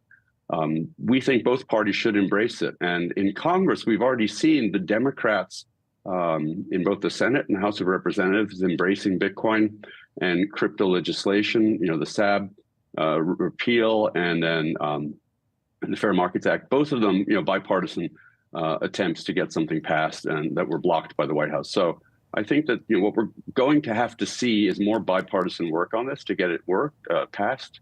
But it really is a bipartisan thing. It's not one party versus the other on this. Yeah, it's certainly become a bit of a political football as we head closer to November. Fred, thanks so much for being here with us. Really appreciate your insights. That was Fred Thiel. He's Marathon Digital Holdings CEO. Now, coming up, it might seem soon to talk about that upcoming election, but the first debate is kicking off this week. We're going to talk about what to expect from President Biden and former President Trump on the other side of break.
President Joe Biden is set to face off against former President Donald Trump in the first debate for the 2024 presidential election this Thursday. For more, we're bringing in Yahoo Finance's Rick Newman. Rick, thanks so much for being here with us.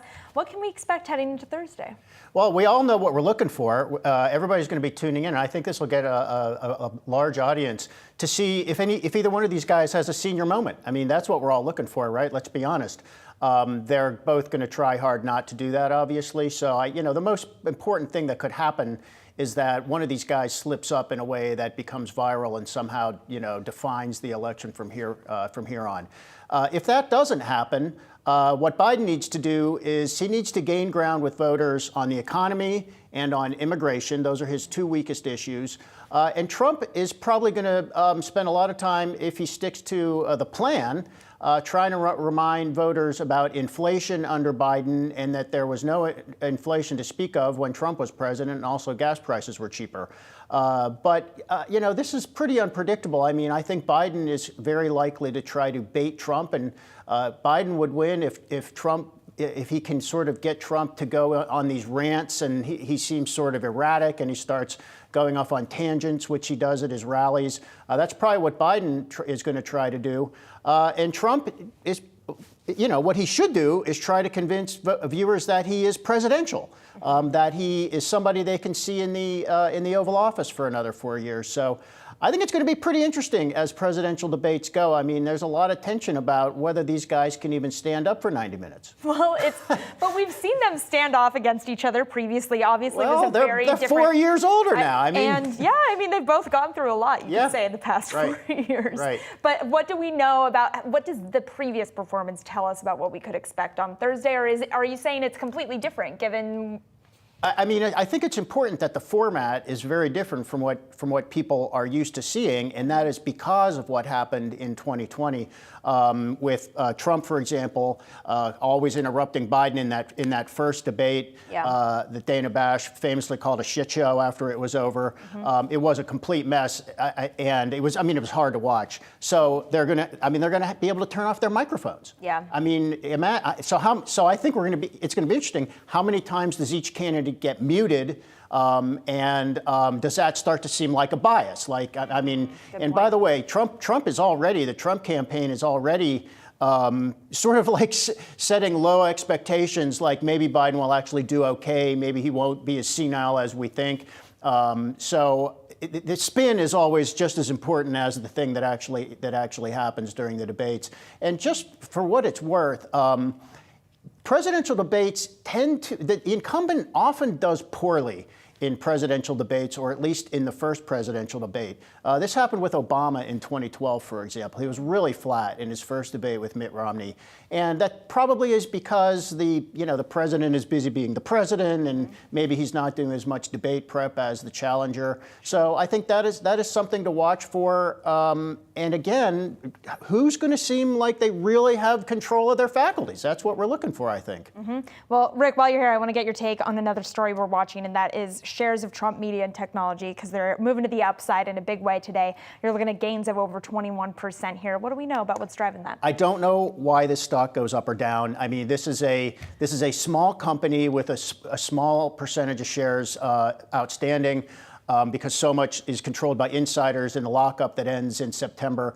I think of Trump media as a binary bet on whether Trump wins the presidency or not. And it seems like every time a poll shows Trump a little bit ahead, then the stock goes up. And every time he's a little bit behind, for example, after he got convicted, he came down a little bit in the polls. Trump Media Group actually went down. It had been as high as 50, I think, recently, and it went back down to 25, so it lost half its value. Now it's up.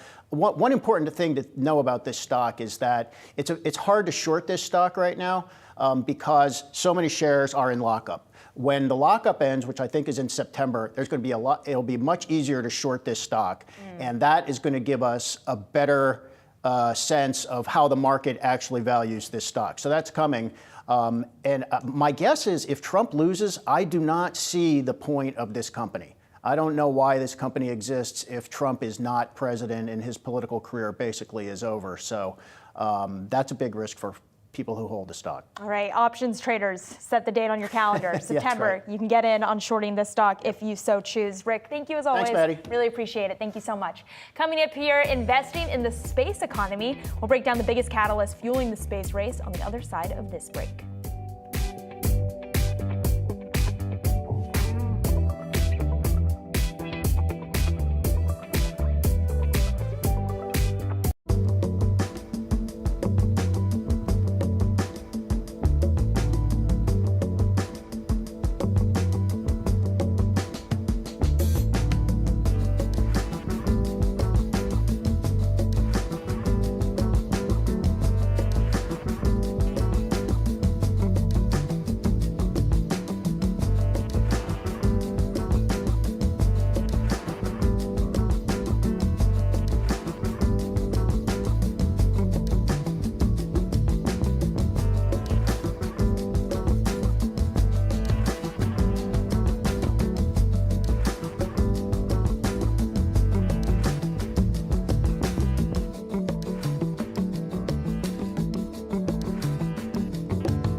aerospace sector experiencing massive growth in investment activity over the course of the past decade. Just last year alone, private investors pumped $12.5 billion into space companies with 39 M&A deals in the sector. It was called the Year of Consolidation in Space Capital's latest report.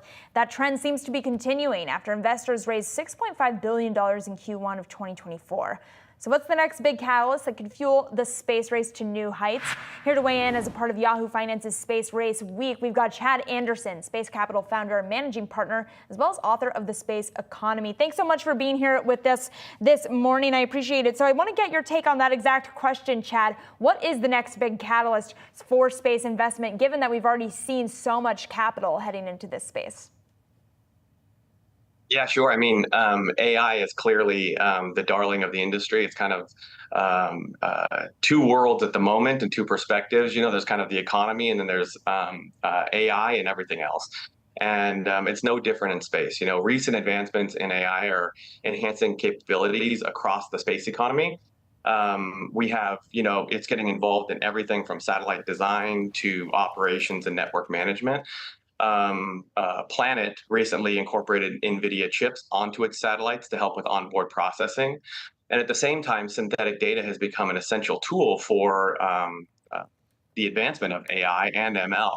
And given the massive data sets that are coming off of Earth imaging satellites, geospatial intelligence is one of the largest initial markets.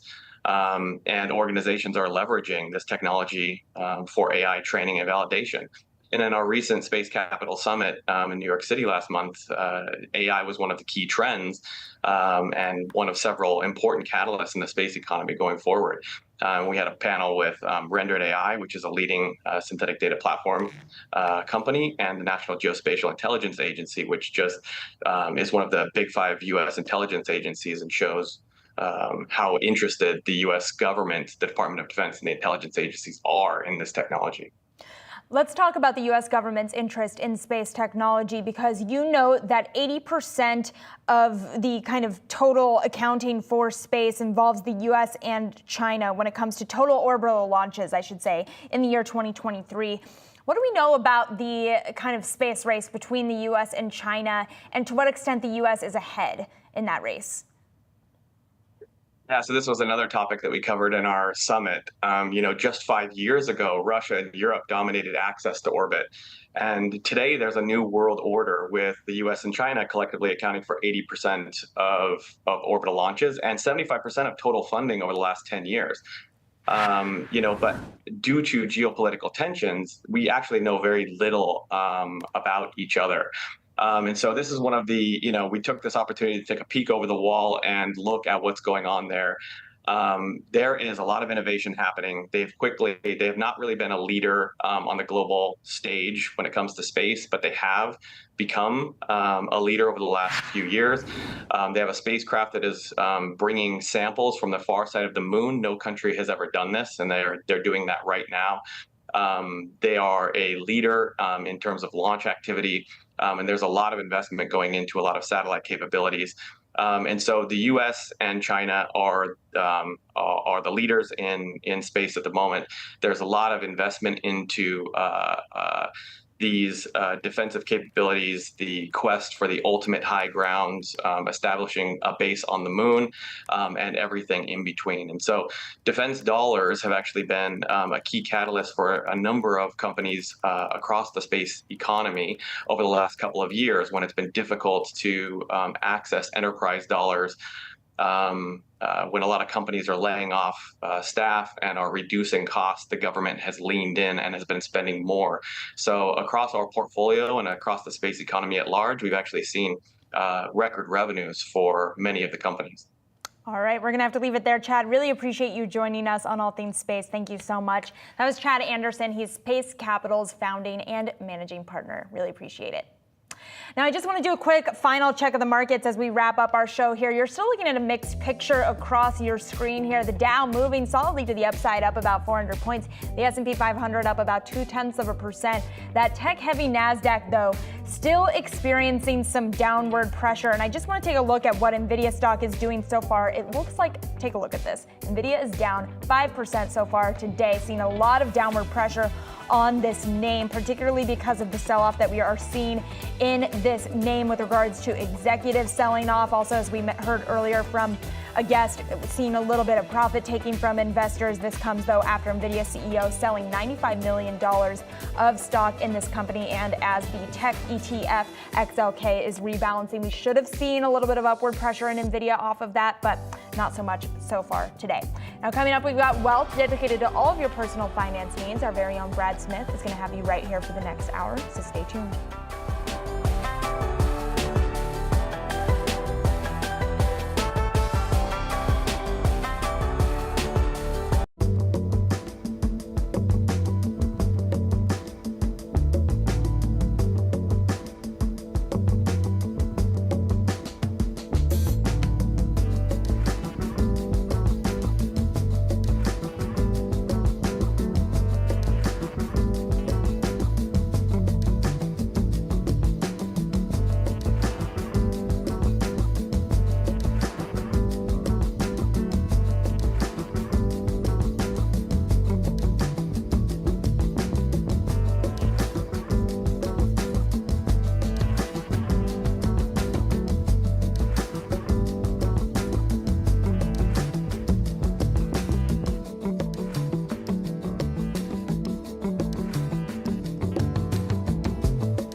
Welcome to Wealth, everyone. I'm Brad Smith, and this is Yahoo Finance's guide to building your financial footprint. Our community of experts will give you the resources, tools, tips, and tricks that you need to grow your money. Hey, on today's show, Target and Shopify announcing a new partnership.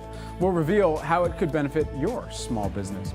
And trying to catch a break on your student loans? Who isn't? A key deadline to get relief fast is approaching. We'll ask an expert to break down who qualifies and how you can get started. Plus, it's Space Race Week on Yahoo Finance here, and we're going to give you the lowdown on some of the most active space-related investment plays for your portfolio. All that and much more coming up, but let's begin, as we always do, taking a look at where stocks stand as we are about 90 minutes into today's trading session. Stocks right now, you're seeing the U.S. major averages right now mixed with the Nasdaq Composite, the tech-heavy average, in negative territory. Now, we are in the last week of the quarter here, and the Dow is up nearly 400 points, as you're seeing behind me, on track for 5 straight sessions of gains. The S&P 500 also also higher. The Nasdaq, as we mentioned, seeing some declines. Here with more on how to evaluate your portfolio heading into 2H, the second half of the year. We've got Christine Capabianca, portfolio manager at Impacts Asset Management. Great to have you here with us today. All right, so let's kind of take a look back, a walk down memory lane, if you will, to the extent that we are as we're kind of wrapping up the first half of this year, and apply some of those findings to what could happen or what is anticipated in the second half. What are some of the top considerations for you as you're looking out into the future here? Absolutely. And I think you're going to get a little bit of a unique perspective from me, given that I am a quantitative portfolio manager who specializes in more thematic styles of investing.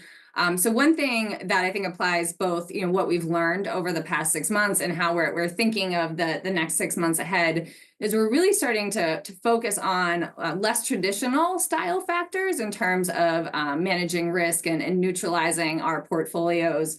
We've seen a lot of the impact of AI. We're starting to talk a lot about the impacts of elections, interest rates, global unrest. It's how can we measure these less standardized factors, and how can we neutralize our portfolios so that we don't get swung around as these kind of alternative factors impact the markets. Well, of the top themes that have really played out, especially over the first half here of 2024. I mean, largely, even as we think about one specific name, it's been Nvidia, and how high can the one singular name that has been the poster child at this juncture for the picks and shovels of generative AI carry the rest of the market? How long does that theme hold strong from your purview?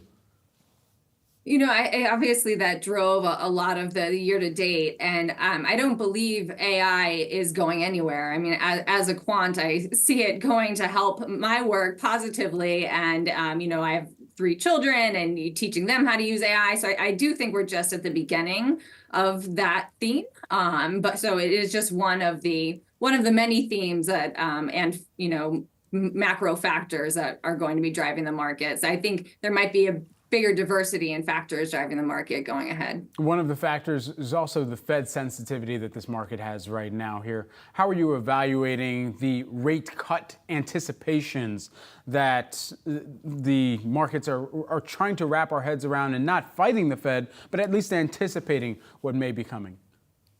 In most of my portfolios, in our portfolio that focuses on more of a gender lens, a gender factor, our goal is to neutralize our exposure to interest rates. My other thematic portfolio is infrastructure, which has been particularly rate sensitive.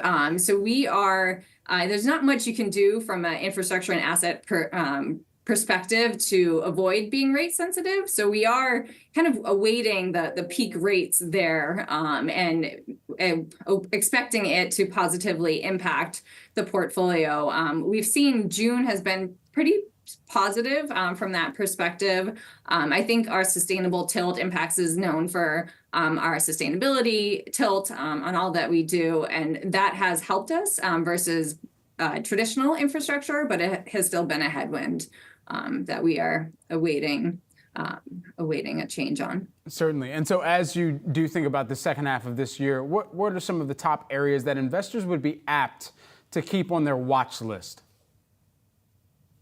Again, I think, neutralizing the risk, I think we're going to see bigger baskets of stocks that are taking a bet on the outcome of the election, and just kind of identifying those and, knowing where you stand, where your portfolios stand from that perspective. And there are certain quant tools that we use. They call it either blind factor analysis, principal component analysis, to identify those stocks that, maybe swing in one direction or another as sentiment swings towards the election.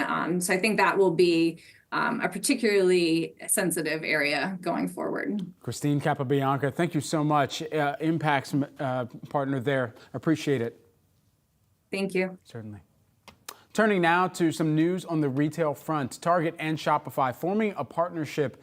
Target will host some of Shopify's merchants and sell their products on Target Plus, the company's third-party digital marketplace. Here with more on what this means for small businesses, we've got Yahoo Finance's Catalyst's co-host, Madison Mills. Maddie, Hey, Brad. Thanks so much for having me on this. So I think you explained it really well to me as we were talking before your show started and you were getting set up and helping me with this story, that this is potentially a play for some of the Instagram Snap sellers to be able to have access to Target Plus, and some specific sellers will also have access to in-store selling as well. So that is a big boon for potentially some of those really high-value sellers to be able to get in-store foot traffic for themselves in terms of merchant plays. But this is clearly kind of a play against e-commerce bigwigs in the room. Of course, I'm referencing an Amazon, and I pulled up some data on this.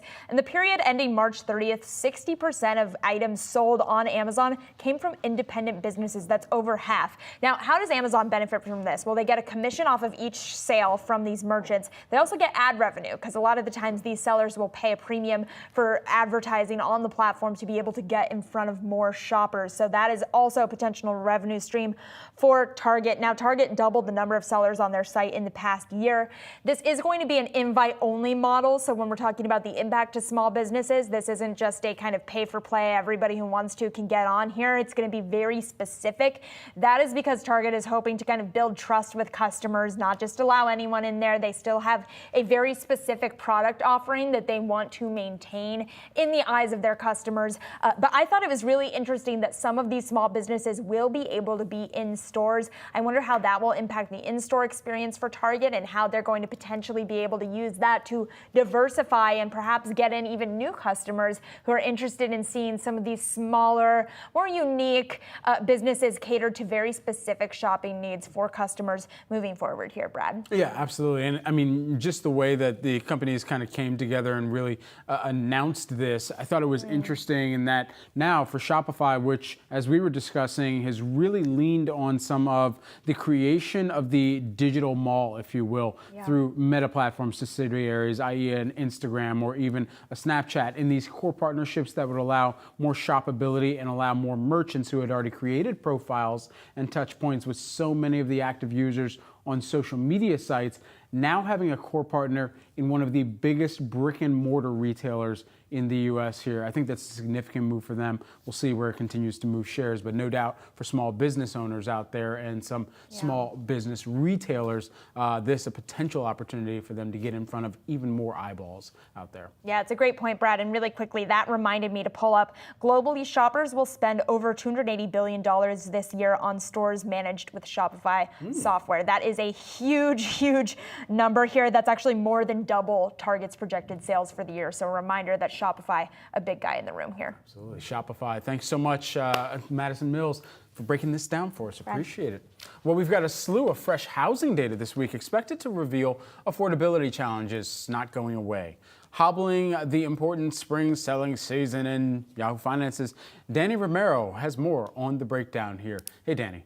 Brad, home buying conditions have slightly improved. The inventory crunch is easing, home price growth is moderating, and mortgage rates are moving lower as inflation cools, supporting the possibility of an interest rate cut by year end. Now, data from the National Association of Realtors show that the supply of homes on the market increased 18.5% from the same month last year to 1.28 million, but the inventory is still below levels last seen before the pandemic when mortgage rates were much lower. Now, this explains why home prices continue to rise.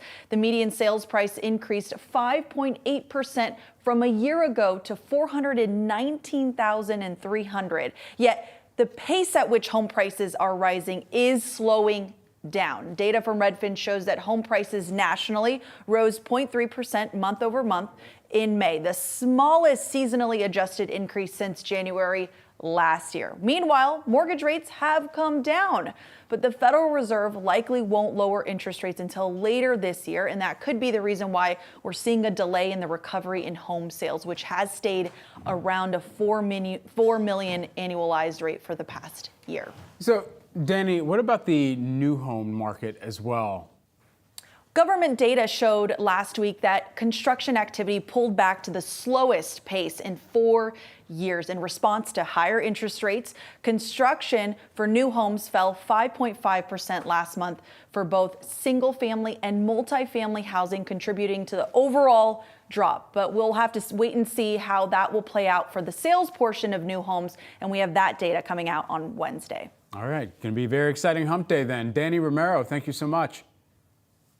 Well, for many American homeowners, insurance costs are rising from the effects of climate change. So is it time to start accounting for climate costs in your household budget? For more answers, let's bring in Yahoo Finance's Rick Newman here, live in living color in studio. Hey, Rick. Yep. The answer is yes. Yeah. You do need to start thinking about accounting for the cost of climate change. So what's been happening here, I mean, we've talked a lot about car insurance, which is one of the biggest sources of inflation at this point. But another thing that's happening is the cost of home insurance. Homeowners insurance is going up. And this has a lot to do with, and it's not just the places you hear about all the time, Florida with hurricanes and California with wildfires.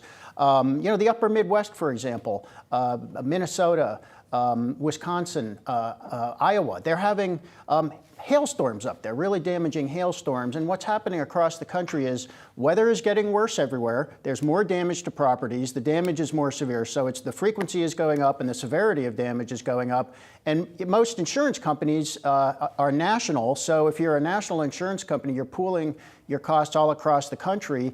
And you sort of have to raise prices everywhere, at least by a little bit, to account for losses that you're incurring where there's a lot of damage. So there are 17 states during the last 5 years where home insurers, on average, have paid out more in claims than they have taken in premiums. That means they're losing money. Right. And when they lose money, they can do one of three things. They can raise rates, but they have to get the permission of insurance regulators to do that. If they can't raise rates enough to make a profit, then they can reduce coverage. And if they still can't make a profit, they just leave the market. So this is becoming an increasing problem, and a lot of people who are getting their renewal for home insurance are saying, what? This is up 30, 40% from what I'm used to. So this is becoming a bigger budget item than it used to be. Yeah, it's interesting. I think it was just last week, actually, this time that we had heard from Allstate, one of those major insurers, announcing their catastrophe losses included 14 events estimated at $1.48 billion. 70% of the losses related to 5 wind and hail events, primarily in Texas, Colorado, Illinois as well here. And you kind of compare that to the data that NOAA puts out, who's been tracking these billion-dollar events. As of 2024, June 10th, there have already been 11 weather or climate disaster events with losses exceeding $1 billion each to affect the United States.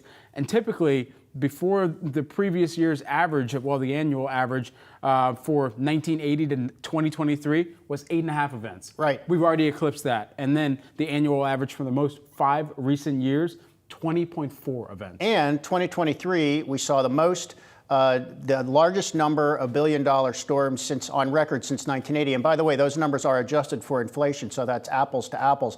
This is not a debate about whether climate change is happening. When it comes to money and the bottom line at insurance companies, it is happening, and we have to account for it. That is what's going on here. And to get a little bit into the weeds, even reinsurance companies, they're the companies that insure the insurance companies. They are losing, in some cases, losing money too. So they're paying out more than they're taking in. And so the whole thing just bounces back to the insurers, which have to raise rates, and to the customers who have to pay more. I mean, this is not necessarily a disaster in the making from a budgeting perspective. We just need to pay these costs. I mean, this is the cost of what is happening with the weather. I mean, and so when you hear about thunderstorms, we now have billion-dollar thunderstorms. It used to be billion-dollar hurricanes. We had these storms that blew out windows in Houston skyscrapers. This stuff costs money, and we're all going to be paying for it. Rick, thanks so much for continuing to track this. Of course, a major implication for regionality, but also a lot of households out there trying to figure out how they can factor it in. Appreciate it, Rick. Thanks. Coming up, everyone, succession planning. We dive into how many companies have a plan in place if top-level executives make their exit. Some just don't leave, though. That's next.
CEO turnover is on the rise, according to executive search and leadership advisory firm Russell Reynolds Associates. 52 CEOs stepped down in the first quarter of 2024.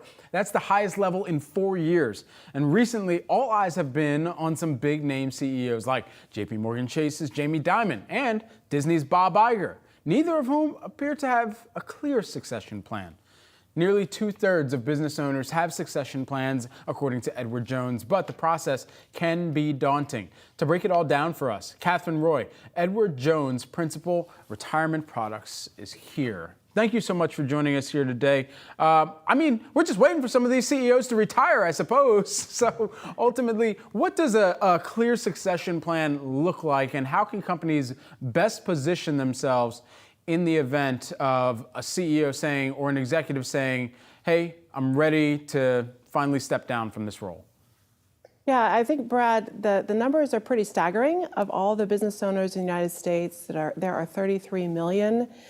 And the average business owner's age is over the age of 55. So we know over the next 10 to 15 years, there's going to be a tsunami of businesses changing hands. Yet 58% of business owners are not fully prepared, and I think most concerningly, about 1 in 5 have absolutely no plan at all.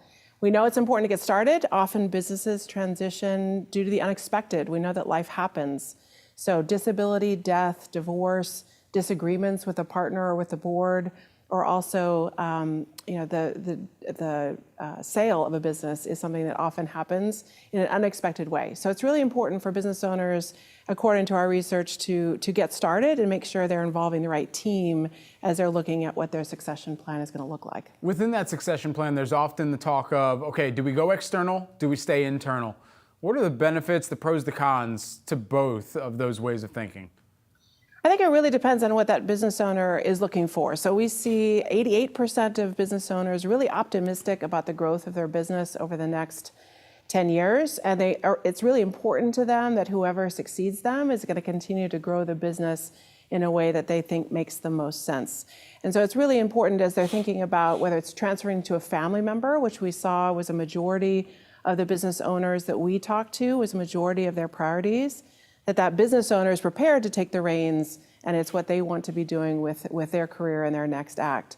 We do know that obviously the sale of a business externally, you want to find the right marriage. You want to have the right team in place to help you find that buyer and that person that's going to continue to grow your business. And it's also important to think about the employees. Many of the businesses that we spoke to were considering sale of the business to their employees to continue the business into the future. And so with that in mind, we're looking at, and you were just mentioning this a moment ago, a wave potentially of turnover at these key C-suite positions. How then, in the kind of face of a changing industry or a changing economic landscape, do you hear companies really trying to prioritize who they are looking for in a leader of their company? I think they're trying to balance the near term with the future. So they're looking at, how do I pick the right person, again, to help me grow my business, but help me balance what I'm most concerned about today. So that includes healthcare costs for them and their employees. It also includes technological advances that are hitting their business. So trying to make sure that they are the right person that's being able to juggle those aspects of the business is going to be really important. We also know it's really important to just get started, make sure you have that plan in place, because life happens and unexpected events occur. And so identifying that right partner in the long term through having a team in place to help you do that's important. And that's where we see our financial advisors working with business owners every day. At Edward Jones, we have 750,000 business owners that we work with. And our advisors play a critical role in terms of quarterbacking that team. So whether it's tax, legal, valuation, banking, those types of services to support that business owner, the transition, coaching them into what their next act might look like.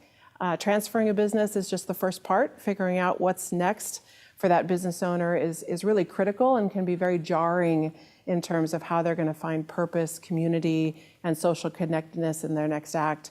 And lastly, a really important part that our advisors play is as the family CFO. How is that business sale going to help that business owner in terms of their household's retirement and their retirement vision, but also legacy goals, both to family members, but also to the communities in which we know business owners play such a critical role. So, absolutely. And then just lastly, while we have you here, I wonder, in the realm of succession planning right now, especially at these top brass positions, where there are companies who are trying to make sure that they have a pulse on their customer, their core client base, and they're now finally opening up the dialogue for more internal advancement of diverse mindsets, diverse skill sets, diverse gender and ethnicity as well here. How is that playing a role in some of these conversations too? I think, again, it goes back to finding that critical next successor. And it's also talking about and being clear with that successor what the goals of the business are and what should come next. We're seeing most business owners looking to exit the business at age 63, yet they're not identifying or speaking to their successor about what's next until about 2 years before. And we know that's not early enough and not transparent enough, particularly as they're looking at a diverse set of potential successors to take the business to the next level. Catherine Roy, who is the Edward Jones Principal of Retirement Products. Catherine, great to speak with you on this topic. Very important one. Appreciate you taking the time. Thank you, Brad. Appreciate it. Certainly. Coming up, everyone, if you have student loans, you'll want to pay attention. There's an opportunity for you to get credits towards loan forgiveness, but you'll have to meet an upcoming deadline. That's on the other side of this short break.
If you have student loans, you may want to listen up here. The Department of Education is conducting a payment adjustment that could give millions of borrowers credit towards their loan forgiveness or see their loans forgiven automatically. But for some borrowers to be eligible, you may have to consolidate your student loans by June 30th. Here with more is student loan expert Mark Kantrowitz. Mark is also the author of How to Appeal for More College Financial Aid. There you see the cover of his book. Mark, thanks so much for taking the time here with us today. All right, so what is the key deadline that people need to keep in mind here? June 30th. They have to submit a federal direct consolidation loan application by that date to get the benefit of the payment count adjustment for FFEL loans and Perkins loans and HELO loans. And so with that date in mind, I mean, what kind of forgiveness could we potentially see if everyone who qualifies does apply? Well, it used to be the case that if you consolidated your federal loans, whether they were FFEL or direct loans, any qualifying payments that you made prior to the date of consolidation got wiped out. It got reset to zero. Now, with the payment count adjustment, they're not only making certain adjustments to the qualifying payment count, but they are also going to let you get the benefit of any qualifying payments you made before that deadline when you consolidate. So, for example, there's supposed to be forgiveness at the end of an income-driven repayment plan after you make either 20 or 25 years worth of payments. That's 240 or 300 qualifying payments. But the loan servicers weren't keeping track of these qualifying payments. So the U.S. Department of Education has to retroactively reconstruct those payment counts. But in some cases, they weren't able to do so. For example, the economic hardship deferment counts as a qualifying payment, but they didn't record qualifying the type of deferment prior to 2013. So as part of this payment count adjustment, they're going to count the exact number of payments in an economic hardship deferment since 2013, plus the number of deferments, the monthly deferments that the borrower was in prior to 2013 for any deferment other than an in-school or grace period after graduation. Interesting. So who is ultimately eligible here? So it's borrowers who have the old FFEL loans, the Federal Family Education Loan Program, also known as the Guaranteed Student Loan Program. Those loans, the loan servicers that made the lenders that made those loans stopped making them on July 1 of 2010. So these are borrowers who've had loans for at least 14 years. It's also loans in the Federal Perkins Loan Program. The last new Perkins loan was made in 2017. So these are older loans that have probably been in repayment for a long time. And if they get the benefit of the payment count adjustment and they refinance them by consolidating them into a federal direct consolidation loan, they may have already met the requirements for forgiveness, because if you've been in repayment for at least 14 years, and some of these borrowers will have been in repayment for 20 or 25 years and therefore qualify for the forgiveness. Certainly. It's really interesting, especially with the landscape right now where you've got households trying to best figure out how they can navigate inflation, which has essentially become some type of, self-deprecating punchline at this juncture, but is still very much a reality in many categories. And then on the other side, you have the Biden administration continuing to make sure that it can try and put efforts out there to attack debt or student loans. And so I guess, how do you kind of pair these things against one another, and where there has been success in what the Biden administration can actually make some meaningful headway on versus what's out of their control and is more on the Fed's docket? Well, there are two general types of forgiveness. President Biden has forgiven more federal student loans using existing mechanisms than any previous president. That includes the total and permanent disability discharge, public service loan forgiveness, the closed school discharge, and certain other forgiveness and discharge programs. And he made those programs more efficient through government data matches, such as for the disability discharge, comparing U.S. Department of Education's loan database against the Veteran Administration or DoD database to identify service members who had were discharged with a 100% disabling service-related condition, which qualifies to have their student loans forgiven. The other approach that he's been pursuing is to implement broad student loan forgiveness through waiver authorities. His first attempt was through the waiver authority in the HEROES Act of 2003 that was ultimately blocked by the U.S. Supreme Court last year on June 30th of 2023. They passed a ruling saying that this was not allowed under the major questions doctrine and other aspects of the law. Now, with his plan B, he is trying to use the waiver authority in the Higher Education Act of 1965 to provide a collection of targeted loan forgiveness programs. But those targeted loan forgiveness programs, while not necessarily explicitly authorized by the statute, also would forgive about all part of the student loans of about 2/3 of borrowers. is it really targeted when you have such a broad impact? I expect that that will probably be blocked by the U.S. Supreme Court under similar grounds as the previous attempt. Then there is the SAVE repayment plan, which is already partially in effect and will go into full effect this July 1st. That is a new income-driven repayment plan that replaces the repay plan, and it cuts the monthly payment for undergraduate borrowers in half. And in addition to forgiving remaining debt after 20 or 25 years, if the borrower started off with less debt, say under $12,000 of debt, the forgiveness occurs after 10 years. And each additional $1,000 of debt adds a year. So $14,000 of debt would be 12 years. Okay. Mark, thanks so much for taking the time to break this all down for us. Mark Kantrowitz, student loan expert, very clearly here. A lot for viewers to take in and make sure that they meet that key deadline here. Mark, thanks so much for taking the time. Thank you. Certainly.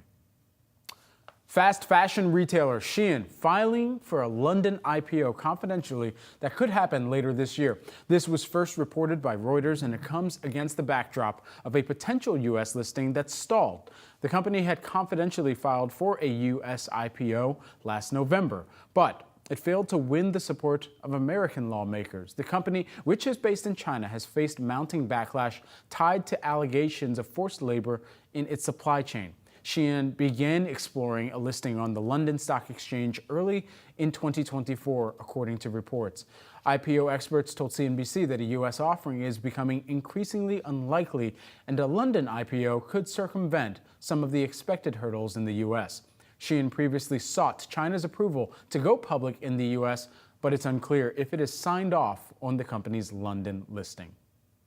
Coming up, the future of the space economy. We'll break down which space-related stocks investors might be looking to add to their portfolio here. That's next.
In the last decade, the space industry has presented more opportunities for investors looking to capitalize on the future of exploration and technology. From companies pioneering satellite technology to those venturing into space tourism, the sector offers a range of investment avenues. So, which space-related stocks should investors at least be keeping their eye on right now for potential investment? Here with the breakdown as part of Yahoo Finance's Space Race Week is our very own Inez Ferre. Hey, Inez.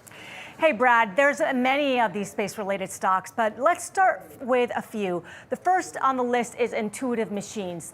This is an infrastructure play. The company made history back in February. You'll recall when its commercial lander Odysseus successfully landed on the moon. The stock had skyrocketed leading up to the landing, but subsequently crashed when the lander permanently faded with no chance of waking up on the moon. But when it comes to space, really no mission is unwasted. The landing paved the way for some future missions, including one slated for late this year. The stock is down more than 60% from its February peak, but up about 40% year to date.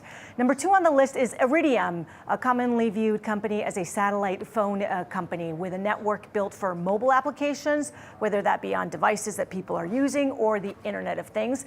Iridium boasts that it's the only network that has 100% Earth coverage where it's delivered. The company is profitable as it's been around for more than 25 years. Year to date, the stock is down about 37%.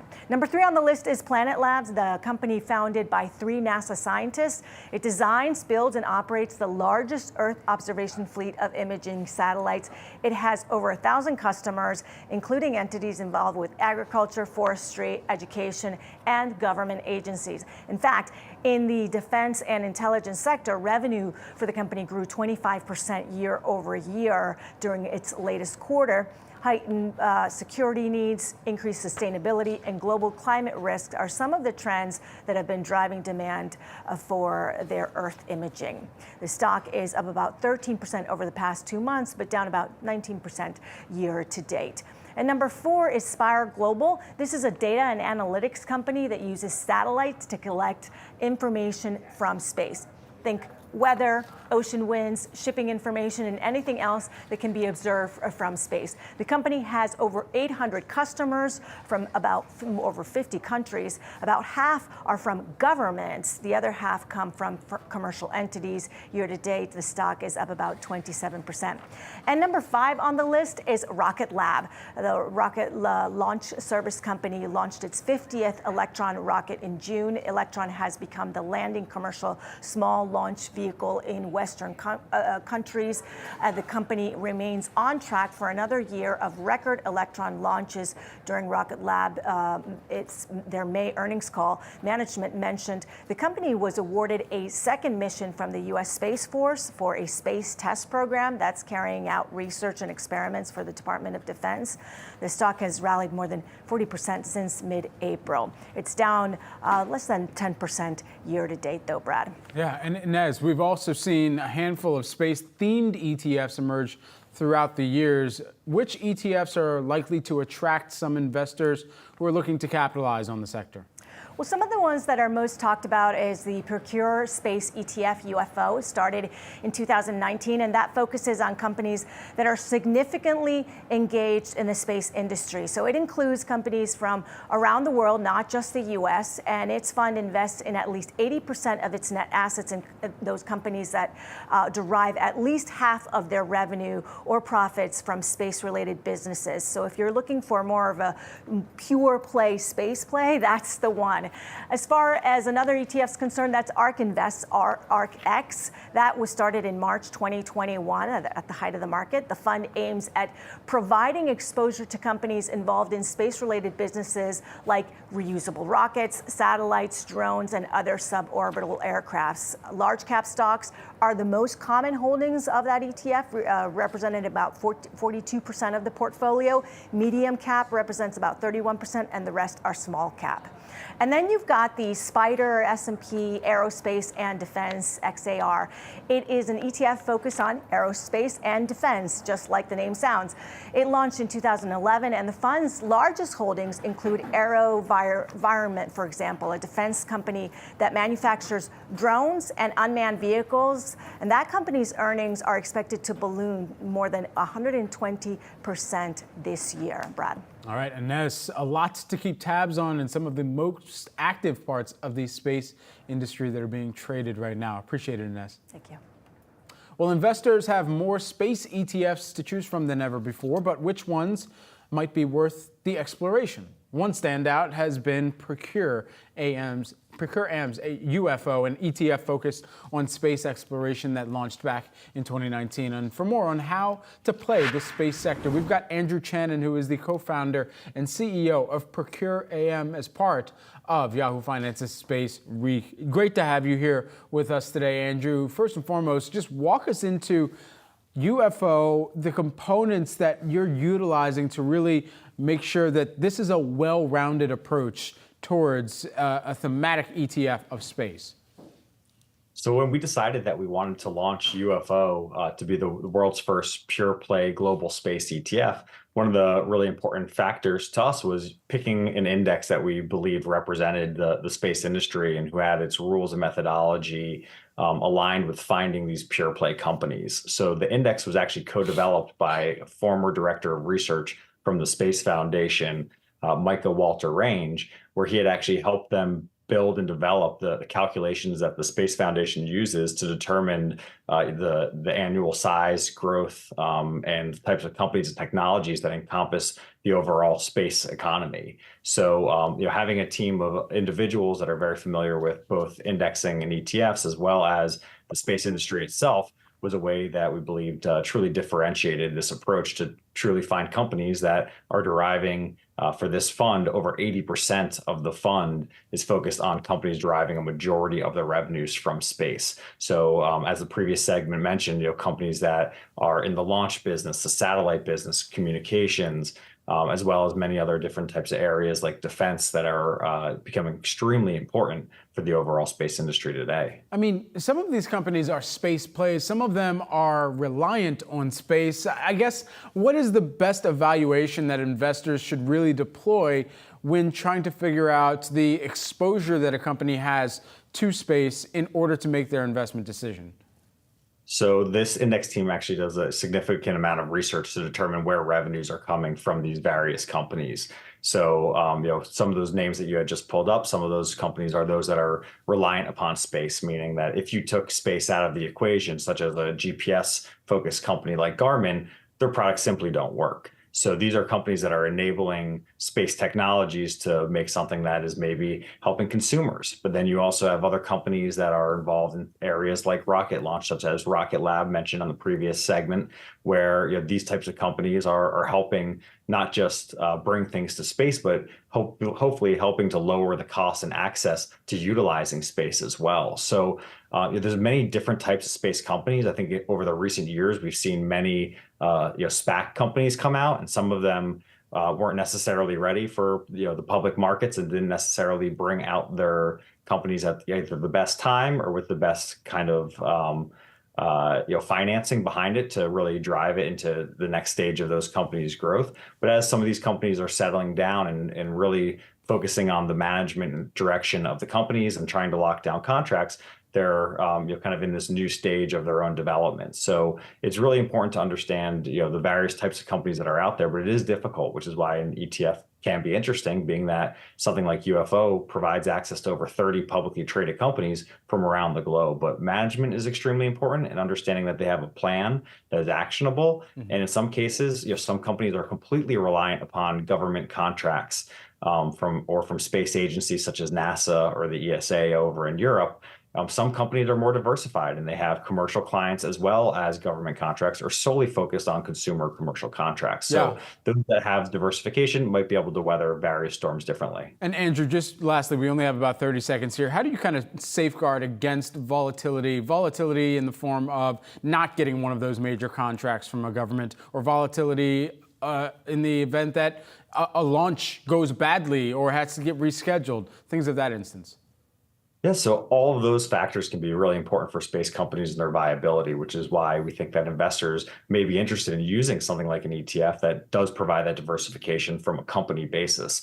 Whereas different companies might have insurance policies or other thing that might protect against specific risks of individual launches. Every company is in its own current stage of its own growth cycle. And it's difficult. So certainly other types of hedging opportunities like using options or things like that might be a way to hedge against that. But for investing in the broader space industry, UFO provides a way that might be interesting for certain investors to get access to many companies doing various different things across the industry. Andrew Chanin, who is the co-founder and CEO of Procure Am, thanks so much for taking the time here with us. Appreciate it. Thank you. Coming up, wish you could invest in your favorite athlete's career earnings. A new startup wants to help you do just that. That's next on Yahoo Finance.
Have you ever wanted to invest in the careers of your favorite athletes? Well, our next guests are trying to let you do just that. Vestibule, which is a new startup partnering with professional and amateur athletes alike to allow you to buy and sell shares based on the trajectory of their careers, is here now to explain how it all works. And we've got Parker Graham and Yves Batoba, Vestibule co-founders, to break this down just a little bit further. Great to have both of you here with us. First and foremost, we just got to know kind of how it works for all of the different kind of iterations that we've seen and new things, new alternative investments that people could make, whether that be in music catalogs or an NFT of a squiggly line. Now, potentially their favorite athletes and their career earnings. And Yves, I'll go to you first. What was the impetus behind this, and what type of returns should people expect if they were to invest in their favorite athlete? I'm sorry, my audio just went out. I cannot hear anything happening. Okay, right Parker, if you could hear me and you could hear the question, I'll pivot that one to you. What type of returns should people expect in an alternative investment like this? Yeah, alternative investments, just like what we're doing at Vestibule, it's kind of unpredictable, right? That's why they're alternative. Really what we're looking for is we're looking to work with really high level athletes who are kind of stuck in a contract that they're outperforming right now. And so the alpha here for the investor is we're finding athletes that you can invest in earlier in their career, and then you're making your return when they go to that next contract and the next contract and the next contract, right? So we're specializing in athletes that are earlier in their career. So everything from college to early in the pro ranks as well. And they're able to really monetize those investments, whether they're just going to buy and hold the dividend stream the entire time the athlete plays their career, or if that athlete does go from a not great contract to a really good contract, they can actually sell that in the secondary market on our platform as well. So there's two ways for them to monetize that relationship with us at Vestibule. Okay, and so Yves, what does the athlete get? Yeah, I mean, that's the biggest thing here. Parker and I, being former athletes ourselves, we've been told for a long time that, hey, you are a business, conduct yourself as a business. So we actually created a way that athletes can monetize their career the same way that a company would, right? So they go through the initial offering process, and whenever that offering closes, they get to keep a big percentage, the majority of that for themselves, right? And they get to put that in the stock market, let it cook over the course of their careers. And that's the biggest thing here, right? They've never been able to do something like this before. Okay, so for the investor thinking, Parker, about a use case potentially, and I know that you've got the Broncos outside linebacker Baron Browning already standing out to you, one of the early athletes that's partnered with you guys. Why did this make sense for him? And now for early investors, what does that relationship look like for them? How can they kind of track against future earnings, I guess? Yeah, great question. So Baron's he's a perfect use case really for us, a perfect example of someone, an athlete specifically, who's in a portion of his contract where he's not getting paid very much, but he's the starting outside linebacker for the Denver Broncos, and he has shown flashes of being an incredible player. So we know from all of our connections internally at the NFL and with different coaching staffs and stuff that people really think that Baron's going to have this ability to really break out. And so for us, we're able to come in and do this partnership with him, allow him to access some of that future income now, in all the hopes with him and his investors that he does have that breakout season finally this year in his contract year. And next year, everybody wins. Baron wins, the investors win, and then ultimately Vestable brought it all together at the end of the day. And Eve, that raises the question of liquidity. What is liquidity like? I mean, if we're banking on a future contract, then for investors that are trying to make sure that they still have a certain amount of liquid within their portfolio, what's that kind of comparison here? I'm sorry, guys. My audio is terrible right now. Parker, I'm not sure if you... Yeah. I can take that. Sure. Yeah. So from a liquidity standpoint, right, our market is an alternative asset marketplace, right? So you're going to have buyers and sellers on both sides of those trades to provide liquidity. But if you think about it in theory, if Baron does end up going and making a much higher income on his next contract, the buyers are going to be coming in trying to get a piece of that. And that will be that really is where the market will have some liquidity, where people who already have the shares are able to actually sell to those new entry investors that do want to be a part of Baron's career from that point forward. And any athlete that we do have on the platform is going to experience something similar, right? We're going to bring them to market first. You're going to have their early investors, early believers. And then when they do have that big liquidity event for the athlete themselves, that's when you're going to see people start trading shares, and those shares start trading hands. All right. If only Scotty Scheffler was on the platform prior to the start of this year.